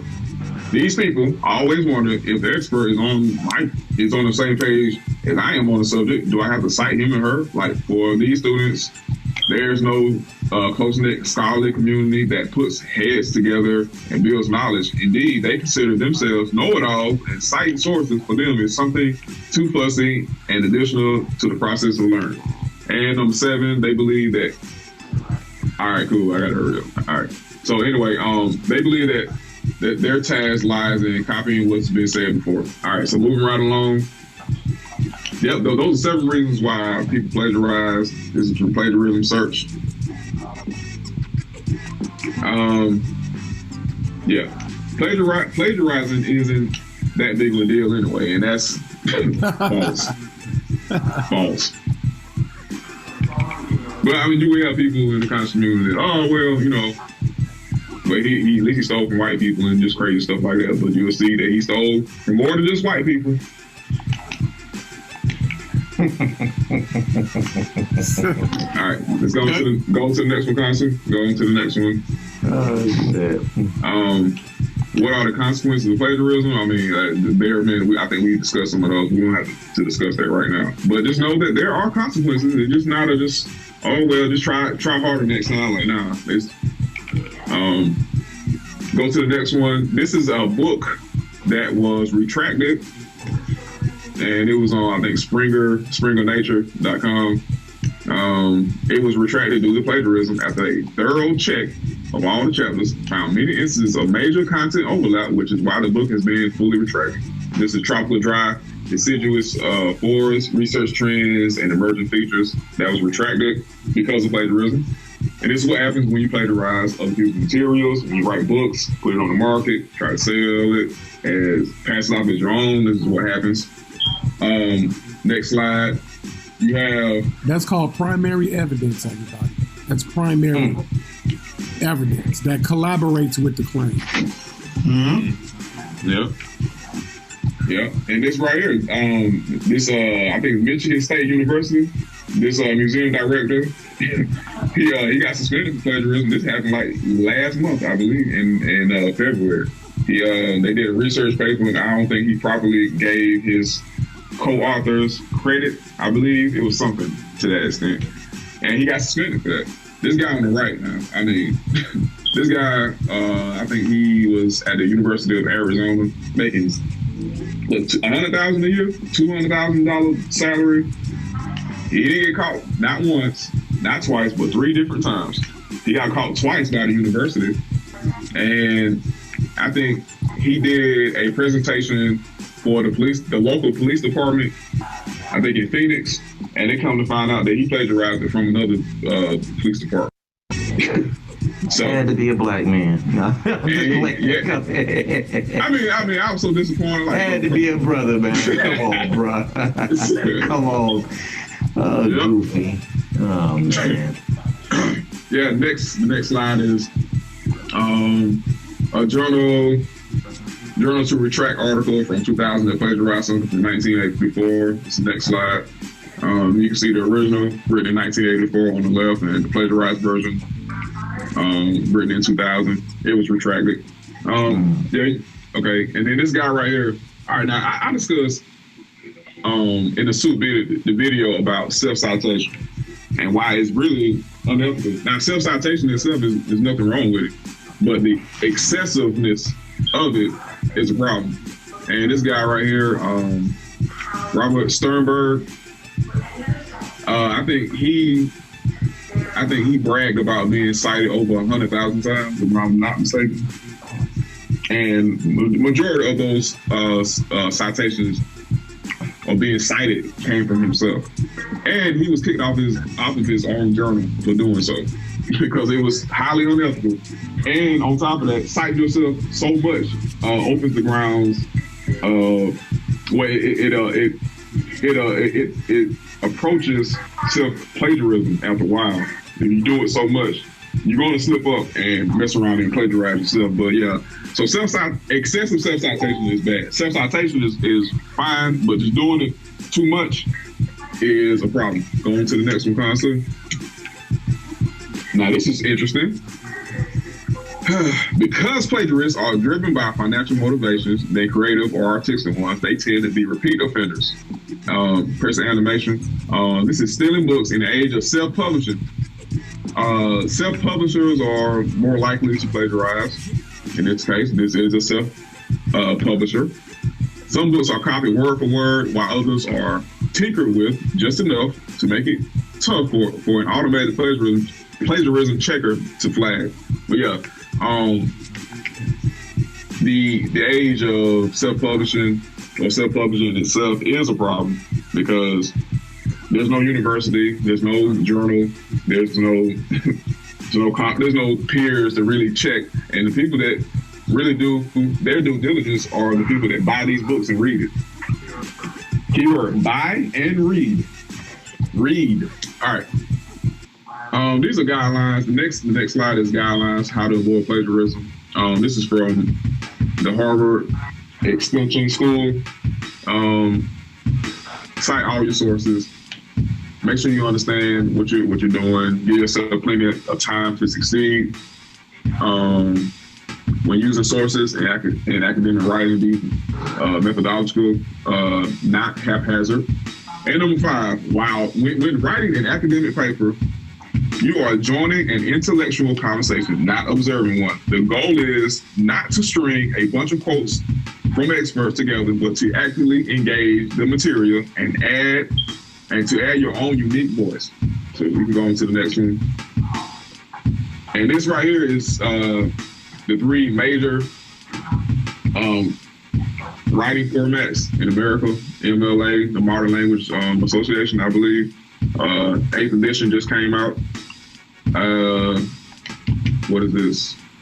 Oh, the APA. That just came out in October or November. And the Chicago Manual of Style. So these are writing guides, and they let you know how to write, how to cite, how to quote, how to reference, bibliographies, citation styles, footnotes, give you all of that right there. So, and the next slide is just basically. This is a prime example of intelligentsia. This is what we're talking about, everybody. Being intelligent is what deems you a scholar. In your intellect, the ability to understand and express your understanding, it's called comprehension. Right. And the lack of comprehension leads to this. I mean, there's no other way to really put it. Like, that's there's a bunch of sources that we use. University of North Carolina has a very good website. Purdue is probably the best of how to write. Turnitin.com, Harvard, EDU, Northern Illinois, Academic Integrity. So these are some very good websites. You can go and check. Don't just take my word for it. Go and check it yourself. All right. All right. So right here, I have a preview of Timo Cyrus' new book that we're coming out with. Right. All right. So press the animation. All right. So because of convergence along the by many different Black Egyptian people, many sound changes and borrowings made their way into the Egyptian language that were traditionally the same, but each term having found specific use within the language. In this section, we have seen the process of how the word twig came to be associated with ruler, who is a living ancestor by way of cognacy. The staves became symbols of leaders, elders, protection, the ancestors, and eloquent speech. These cognates can be found all over the continent, which speaks to its deep history as a semantics for Black Egyptian speakers. Words that have similar meaning in form in the mind of Black Egyptian speakers create semantic connections that connect each other and inspire the creation of cultural practices and motif designs that still survive today. Now, this is a preview of our book that we got coming out, right? All right, and I press the animation. I want to show everybody who I cited. I cited Imhotep, 2016, page 255. All right, and then the next animation is showing where I got it from. And we're just going to read this source material real quick. As a result of the convergence along the Nile Valley by many different Negro Egyptian speakers, many sound changes and borrowings made their way into J.Cain lexicon, and that were historically the same, but each term having found specific use within the language. Blah blah blah. I mean, I did paraphrase them, right?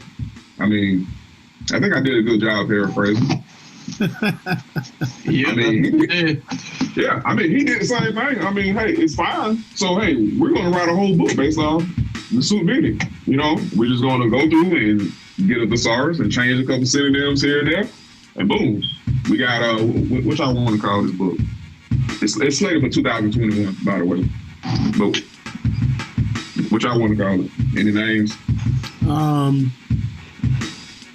Please buy my shit. Please buy my shit. That Team Osiris. It'll be available at teamosiris.com. I was thinking, let's call it donations or gifts. Or something. I don't know. Let's call it gifts. Donations. Gifts. Donation. Cash out.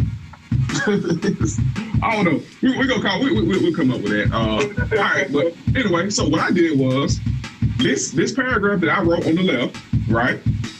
I put it in the plagiarism software, and I compared it with the source material that's on the right, which is Nasut Bini. All right, so when I ran it through the plagiarism checker, this is what came up.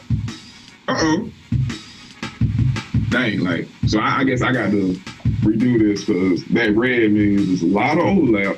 And let me see. Yeah, and the yellow is showing where I tried to change some words around. So yeah, I think I got it.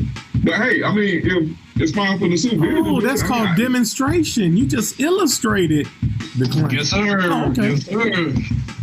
Okay. But I mean, it's fine because I mean I cited him at the end, right? So it's perfectly fine, right? Nice try. Yeah. Sure. Yeah. Okay. So hey, that's cool. All right. So now we have a bonus. Now, let me know if they can hear this. Press the animation. Mm-hmm. They can't hear it. Go ahead. And so I just want to get into this one text. Right. This is a text. It's called Historical Linguistics, an Introduction. It's by Lyle Campbell. And so this one came out in 1998, 1999. And there's, I think there's a second and third edition, of this text as well. But I'm going off the first edition here. And I have the third edition, but it's somewhere in my books that I can't find at the moment. But it hasn't changed. It's the same thing. It's going to be said in the same, the third edition. All right, so you heard him. He said the text that he was reading. Now this is Brother Ngozi and the other brother on Sinet's platform, and they were having a live discussion. And he pulled out a book called Historical Linguistics by Lyle Campbell that you see on the left, and press the animation again. He said that he's going to read something about Afro-Asiatic, and it's going to be, he said it hasn't changed. It's going to be the same thing. It's going to be said in the third edition. All right, so press the animation again, press it again. Basically what he went on to say is, I believe that passage said something about how in the first edition, the Afro-Asiatic was not accepted. I can read it right here. It says, you got to press the animation again, Khonsu. Yeah, good. And do it one more time. Yeah, do it one more time. All right. So on the left is the first edition that he was reading on Sinetta. And what he was reading was, none of the proposed genetic relationships in this list has been demonstrated yet, even though some are repeated frequently, for example, encyclopedias and textbooks. Many other unconfirmed proposals of distant genetic relationships have also been made. And in the first edition in 1998-99, yes, Afro-Asiatic was in there. However, if you look at the third edition that came out, I want to say 2008, 10, I can't remember. But the third edition does not have Afro-Asiatic right there. Afro-Asiatic was removed because it has been accepted. It's one of the most accepted language problems in Africa. Not just accepted, it's been demonstrated that there is a genetic relationship within those families. So that's why he took it off. because that has been changed. The other languages that you see there, that the status of them has not changed, but Afroasiatic has. So that's why it's no longer there in the 3rd edition. Yes, as you see, you compare the left and the right, you see Altec is still there, Amarin, and Joseph Greenberg proposed that Amarin, or American Indian languages, Austro-Thai, Basque Caucasian, Denisino Tibetan, Dravidian Japanese, Dravidian Uralic, Eskimo and Indo-European, Eskimo Uralic, Euro-Asiatic, which is another Greenberg's classification. I mean, you can compare both the lists, but see, that's not what's important. What's important right now, what I'm trying to focus on is this quote at the bottom that says it has not changed. It's going to be, the same thing is going to be said in the 3rd edition. And here's the 3rd edition right here. It does not say Afroasiatic. But on live or on air, he says one thing, oh, it's in my stash, oh, I got it here. And then when you go actually look at what he was talking about, it's a totally different story. But anyway, all right. So next slide is a list, a very short list of the people that fell victim to, nah, I ain't gonna say that. It's a short list of the people that contributed to Nasu Bidi and probably didn't even know it. But press animation, and we can't forget Mr. Wikipedia right here. Wikipedia also contributed to Nasu Bidi. All right, now press the animation.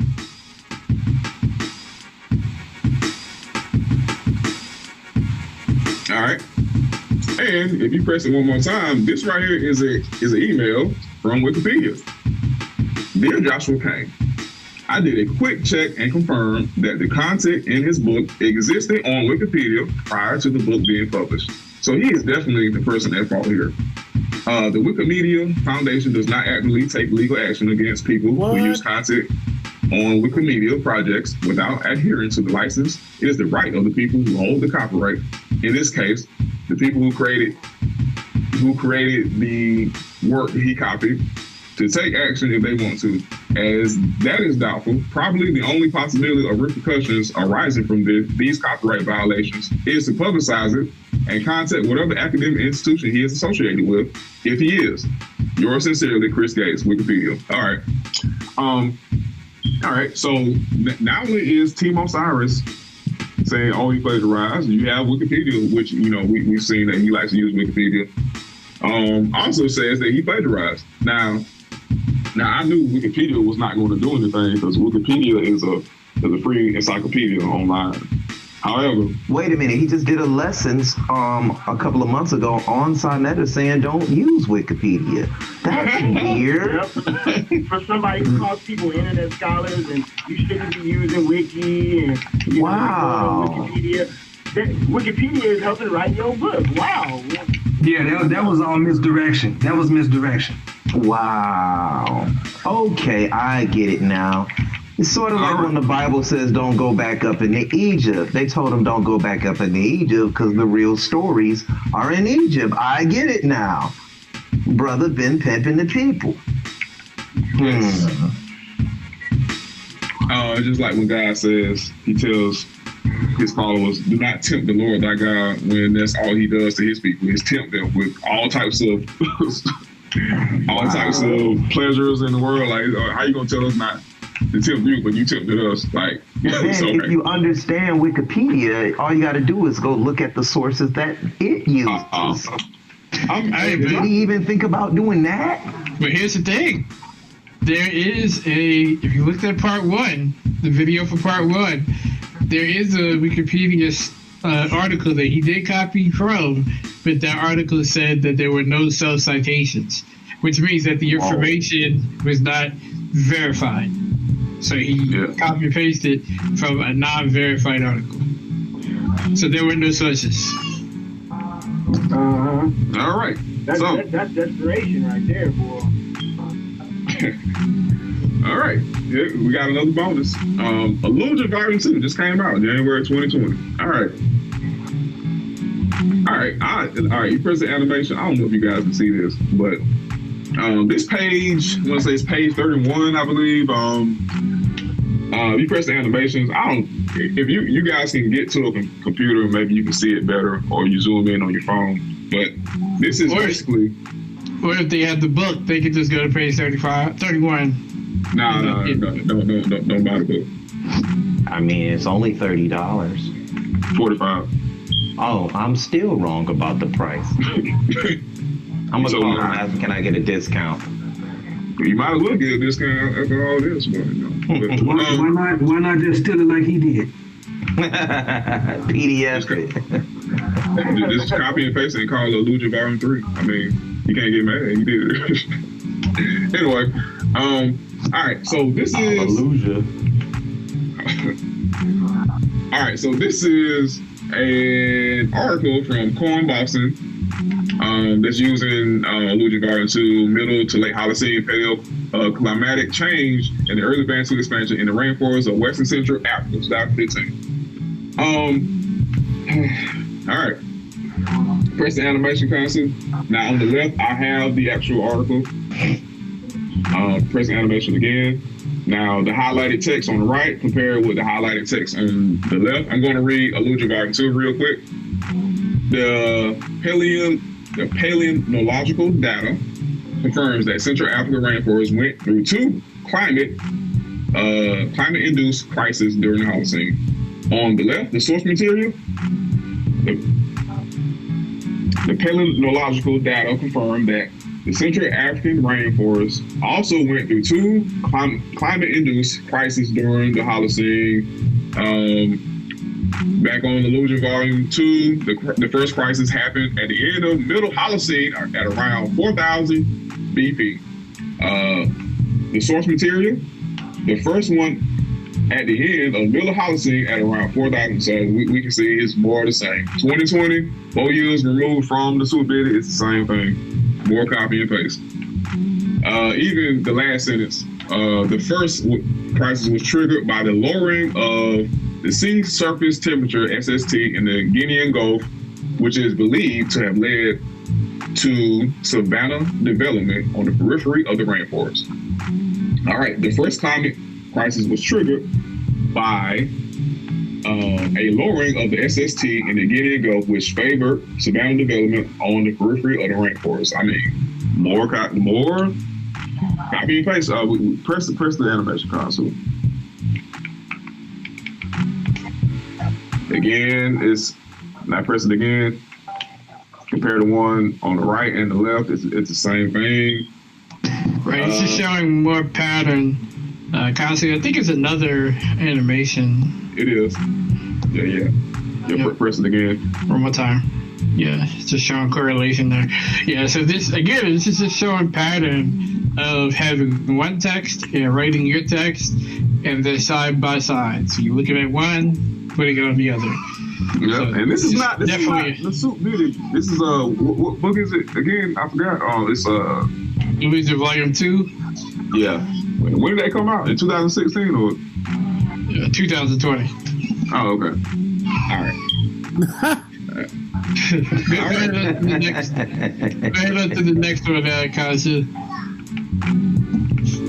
Again, it's the same part of the same article, but on this one, there you go. You got it outlined at the bottom. So all on the same page, but in different parts of the actual article. So again, this is evidence that you can see that he's reading the text and writing it on paper or in his book. So there's no way he would be able to have that word for word if he did not have the text or the article there with him as he's writing his text. There's no way that you can do that. That's no coincidence by far. No, it's not. Check this out.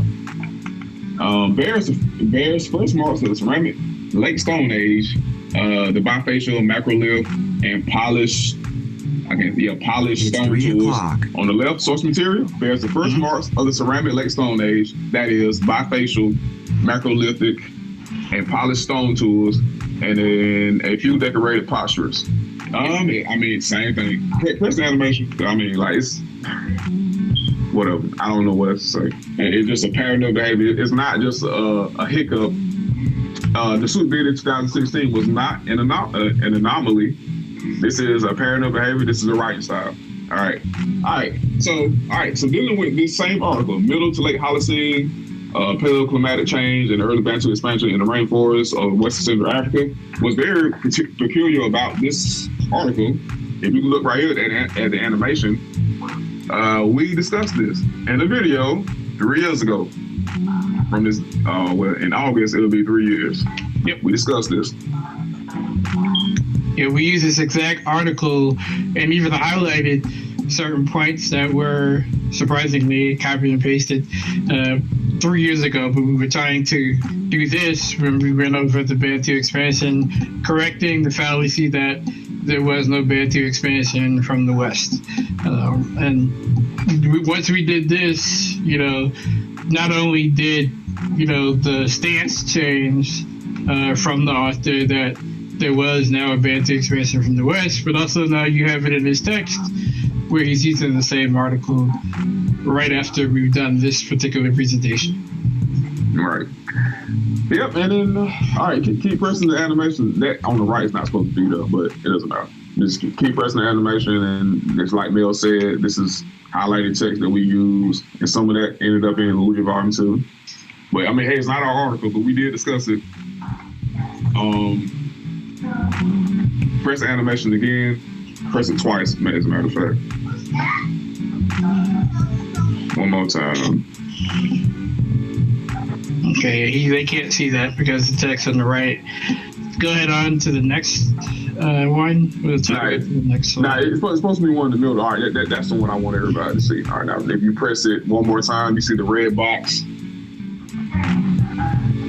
Red box says, when the Sahara began to dry, there were various migrations southward into modern Nigeria, Cameroon, continuing into the Congo and onward.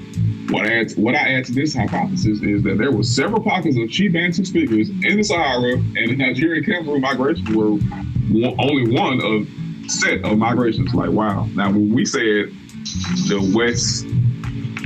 Western migration origins of Bantu, we were wrong. But now, kind of changed the stance. Well, it was one of several pockets of Bantu speakers and migration. Okay, good job. I mean, good luck trying to prove it was several migrations of Bantu speakers. Good luck with that. But all right, going to the next one. Now this is a bonus. All right, so again, press the animation. This guy, Cohen Boston. Cohen Boston is probably one of the most prominent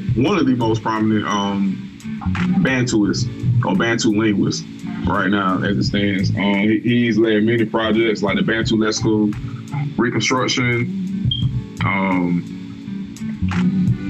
various other projects. I think he has a project coming out this year and next year. He's reconstructed Proto-Bantu. He deals with Bantu languages and Chiluba. He deals with Chiluba and a couple of other Bantu languages. Anyway, so I emailed him and I showed him the page that we just went over in Illusion Volume 2. I just wanted to get his opinion on what he thought about this page 31 in Illusion Volume 2. And this is what he had to say. First animation, Khonsu. All right, that's him right there, Dr. Cohen Boston.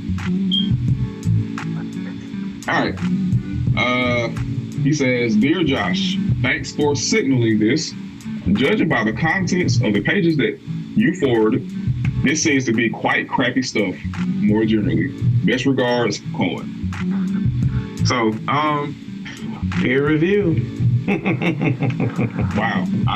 I just showed him the page. I was like, hey, what do you think about this page?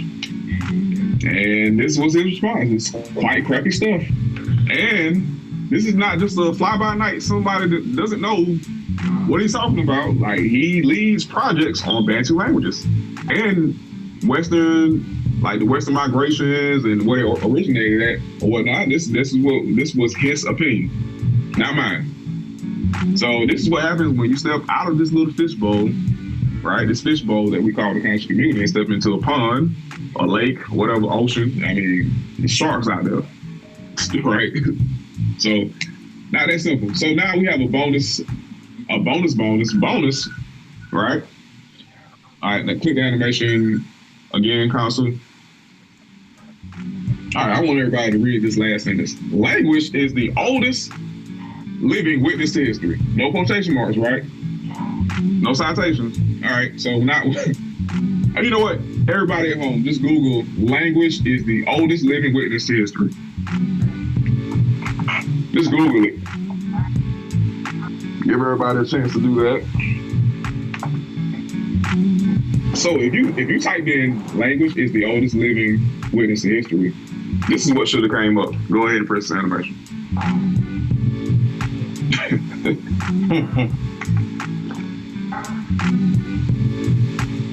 All right. Doesn't seem like much. All right, go ahead and press the animation again. Seems like a racket. Oh, excuse me. Bonus.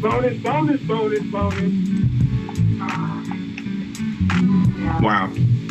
I mean, hey, it's nothing but a sentence, but still, that's where it came from. It came from, what is this? A book by James P. Allen. I mean, what's his name? Ojawu, yeah.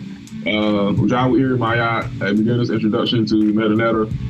Oh, that's where it came from. That's a little bonus I wanted to throw out there. Yeah, whoa. But you know, it don't count if you fight your homeboy. You know, it don't count. That doesn't count. Nah. You know, you fight for your homeboy, right? I guess not. Look, a collaborative project. Hey, bro, you can borrow this line right here. Nobody's going to notice. You know what I'm saying? But I just thought that was funny. But all right. So now it's a bonus. Staying on the Sue Biddy. All right. I press the animation. All right, so on the right, I forgot what page this is on, but this is from the Sue Biddy. This framework is not limited to African languages. J.P. Mallory and D.Q. Adams in their work, The Oxford Introduction to Proto-Indo-European and the Proto-Indo-European World 2006, operate within this same paradigm for Indo-European languages. All right, so press the animation. J.P. Mallory and D.Q. Adams in their work, The Oxford Introduction to Proto-Indo-European and the Proto-Indo-European World 2006, operate within this paradigm for Indo-European languages. Is that the same thing? Is there an echo? Or not only is that the same thing, I'm still reading the rest of the text, and I'm seeing, even with the black quote in the middle, the citations, as well as the next text below, that it's an exact match. It's almost as if there's some plagiarism going on here. Yeah, this is called format plagiarism. This is how the format alludes to plagiarism because of the blocking of the text. And again, an editor would have stopped this before it was printed to book. Easy. All right, wait. Real quick, I want somebody to just guess where this source material came from the left. Like, where did it come from? Holy tablets. Oh my God, cute. Nah, not quite. Go ahead, just reveal it, Khonsu. That's where it came from. Oh, did it? Wow. Same thing.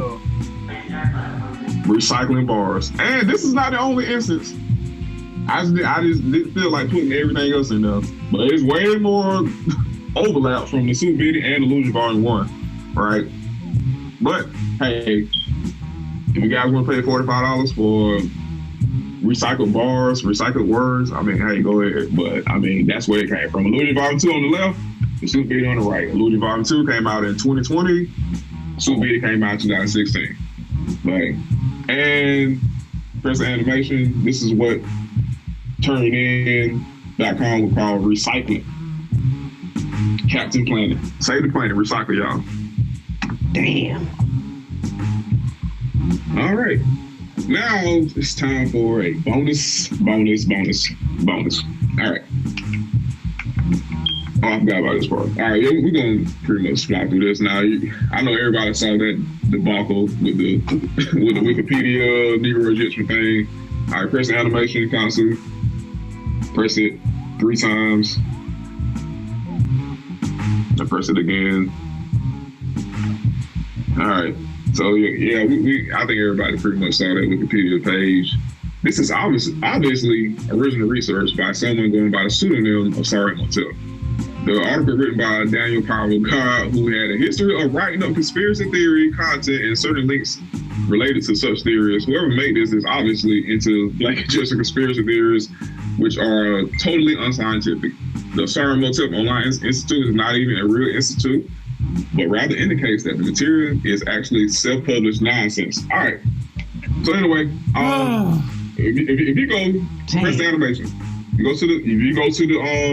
press animation. If you go to Daniel Power of God's page, right, there's a talk tab that basically highlights some discussions that Daniel Power of God had with other editors or writers within Wikipedia, and press animation. And all right, so after his welcome, and then it was Daniel Power of God, you were invited to the tea house, and then the very first thing they asked him about was copying and pasting.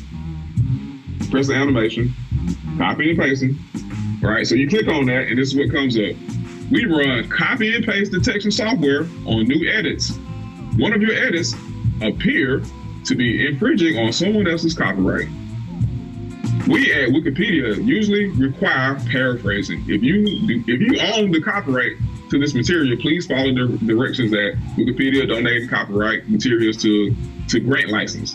And I think this is probably the what he copied and pasted is from DNA Tribes, which is what Afrocentrics like to use for this Ramesses, Bantu, all this other nonsense. So, I mean, we see a pattern of behavior of copying and pasting again.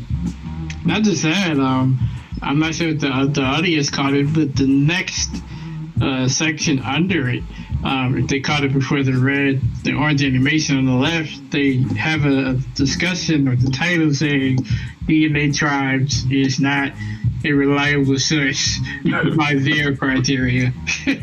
So again, just to point that out, we've said that in the past and we've explained why, but it's interesting that people still use that.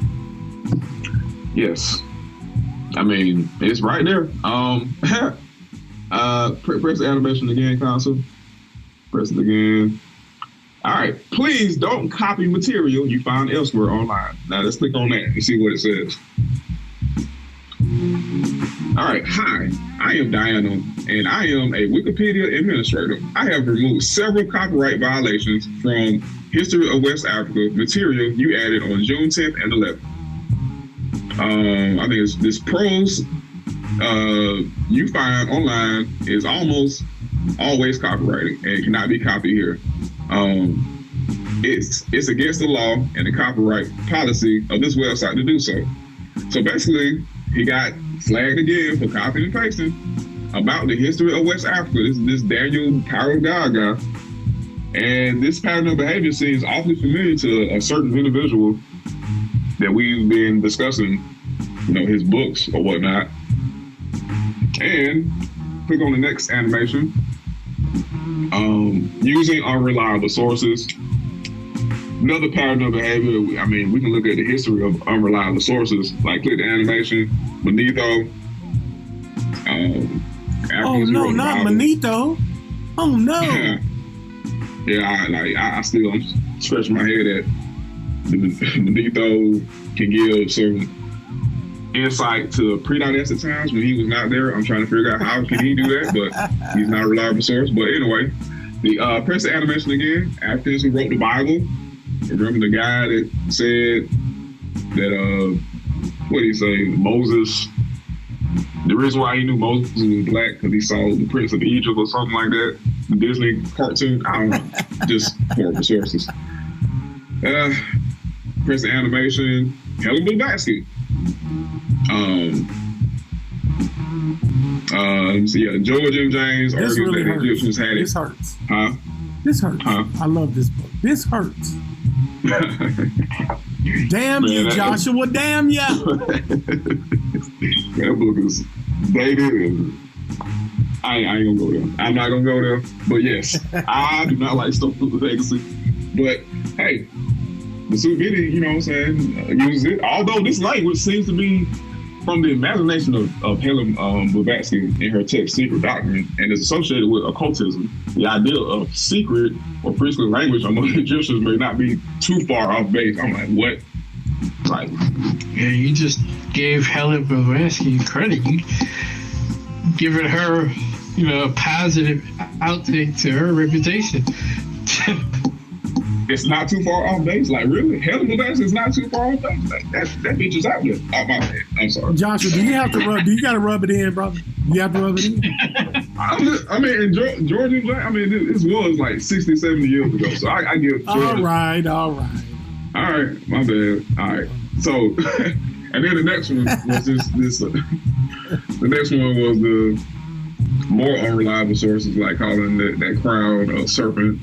I mean, it goes on. I can keep on going, but we're just gonna move on because I think we're almost done. Anyway, so the next slide is how to look for plagiarism in Illusion Volume 2. Look for not just in Illusion Volume 2, any other book, like long passages or paragraphs with no citations or quotations. Phrases such as noted in the text, and goes on to say, I guarantee you, if it's not in quotation marks, after you see these phrases, like whatever comes after that, if it's not in quotation marks, it's probably copy and pasted. Number 3, look for apparent quotes without quotations. Like if it looks like a quote, then it probably is a quote. Just go to Google and search it. It'll come up. And look for citations with no quotations in the word. Like again, for example, this in bowling example right here. You see in bowling 2010, when you read the actual paragraph, it looks as if it was paraphrased. But if you refer back to part 1, you saw it was just basically a copy and paste, which is lady scholarship. All right. And I think we were closing up right here. These are the last 2 slides. All right. All right. So on the right is another is the book that we were discussing. The objective of meaning has been elusive for researchers. Many have come to the conclusion that it cannot be defined, at least accurately. Meaning is something that people understand intuitively, but defies a precise definition. On the left, source material, the word meaning has been used throughout this textbook, but it's never been defined. The reason for this is that it's simply that it cannot be defined. Like word or sentence meaning is something that people intuitively understand, but which defies precise definition. So you go on like the next one says, so linguists have devised techniques for fleshing out the meanings of linguistic forms to get around those questions of what meaning is in any absolute sense. All right, go to the next one. I want you to keep this in mind. Go to the next. Yes, sir. All right. I press it one more time. Just one more. All right. Just compare these two. Like even the concrete referent, the abstract referent, same thing. The bridge like at the very, very bottom, the beginning paragraph, at the bottom, the bridge that connects a sign is referent is what, and its referent is what is intended with the word meaning. All right, so what book is this from? Right. All right, so press the one animation. You can clearly see what this is copy and pasting. Did you press it? Oh yeah, don't worry. Yeah, press it one more time because. All right, so that's what that came from. That's the source material, a basic course in anthropological linguistics. That's where it came from, right? So what book is this on the right? Anybody want to guess?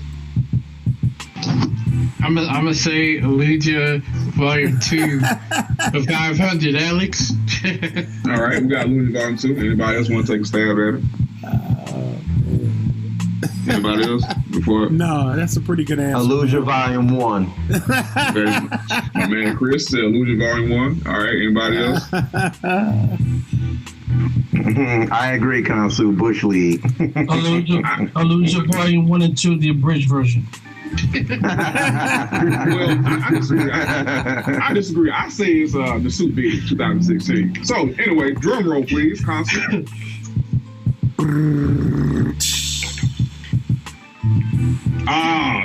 Illusion Volume 1. Damn.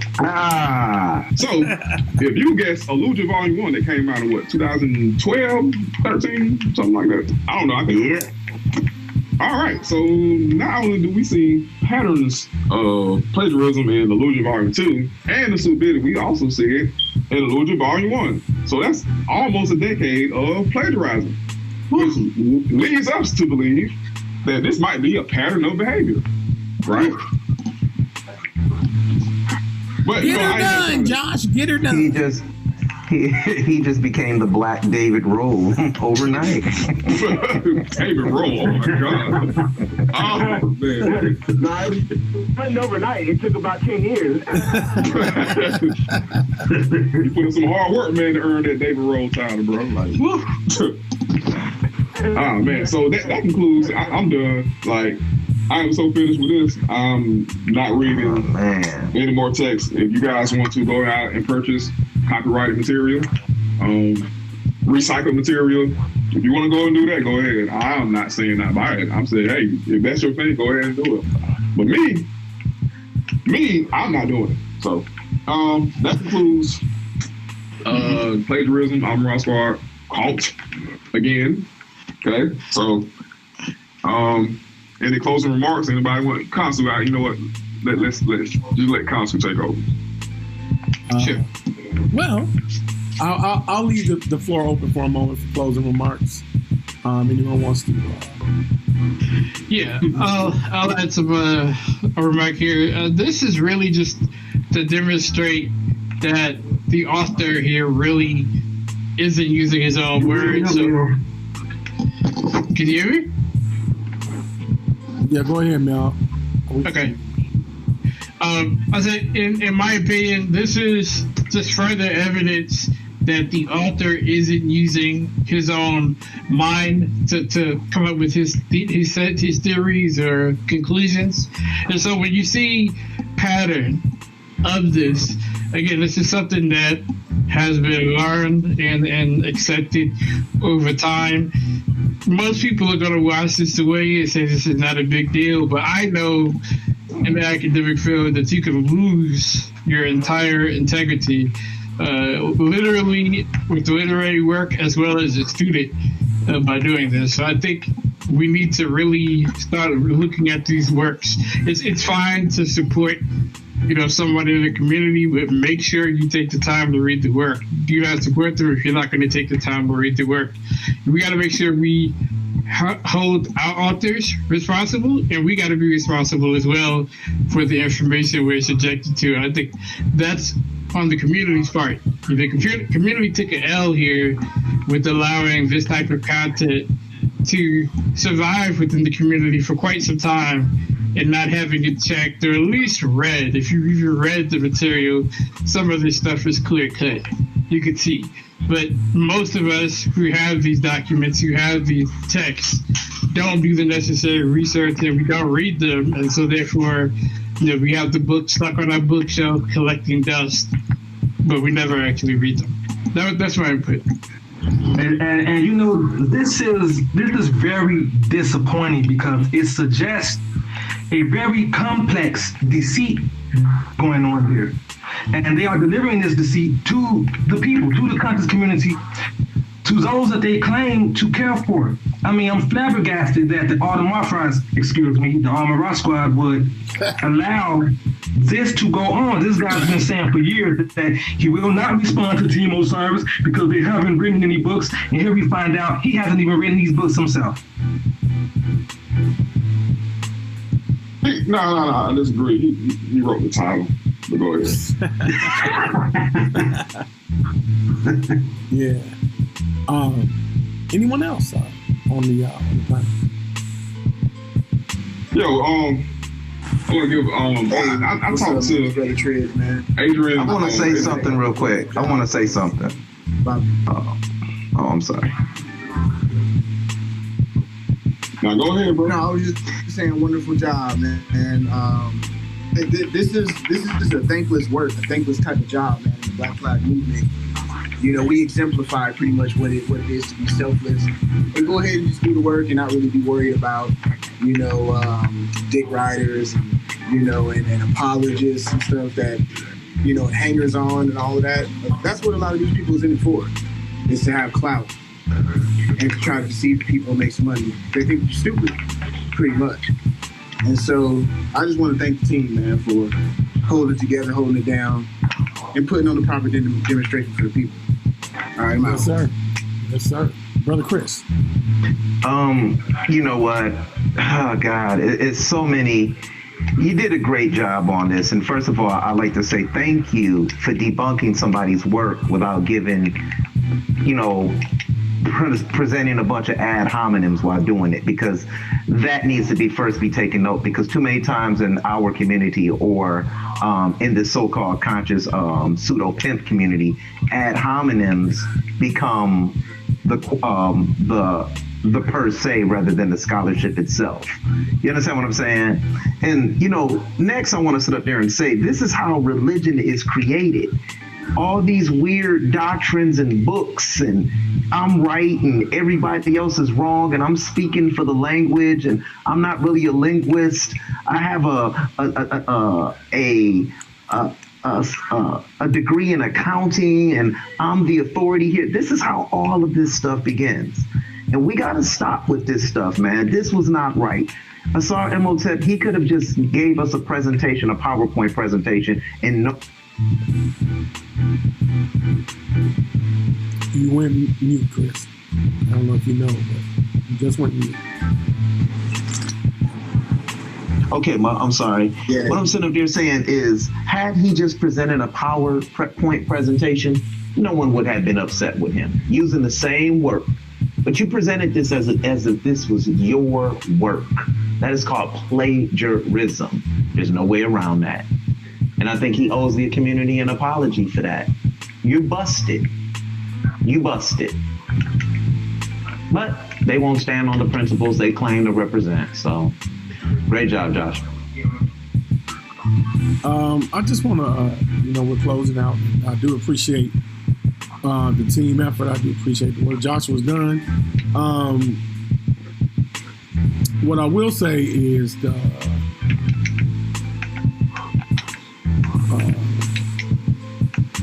misunderstanding of what type of energy and time goes into this kind of work. And I want everyone to kind of pay attention to the frequency of how these publications are released and how people put together these PowerPoints. This is why Team Osiris doesn't produce a lot of content because it takes a lot of work. That needs to be understood. It takes a lot of groundwork, purposeful planning, and things of that nature. And because of the nature of social media and social engineering in 2020, everyone it's all about me. It's my face. It's TikTok. It's Instagram. It's Snapchat. It's Twitter. And it's YouTube. It's me. Look at my face. Hear my voice. We follow no man. We follow logic. That's what we follow. And it's not about bashing either. We're not going to bash you because you read let's say, for example, you read the Holy Bible. There are a lot of good things that come out of the Holy Bible. I know as a youngster, I was taught to be respectful out of the Bible. That is called contextual knowledge. It's the context of the book, the inference of the book. That doesn't mean that I make it a literal application in all of the aspects of the book. There's certain aspects are correlative to human existence. This is what plagiarism compromises as you are deceived to believe a certain person's ingenuity as organic. And when that happens, it's fraud. And we call it spurious content. And this is what the Black Flag represents. We are Black people that are elitist when it comes to intelligence. Henceforth, we represent intelligentsia. And that's really critical in this day and time as we are bombarded with so much information. This coronavirus has a less than a 2% mortality rate, and everybody's buying up tissue paper and scared to go outside because of what might happen, not what has happened. This is the power and influence of the internet and social media. So, with that being said, keep your eyes and ears open and speak on what you hear and see. Continue to do that because that's your gift. And all of our gifts, the gift of voice and the ability to voice our opinions and think the way that we choose to think. That's why Team Osiris is who we are, a collective group of people that observe life and speak on it. Henceforth, scientific mystics. It's your one and only Khonsu Ramon. I'm sorry, you naughty boy, you. Until next time. Team Osiris, Black Fang Movement. Be easy, guys.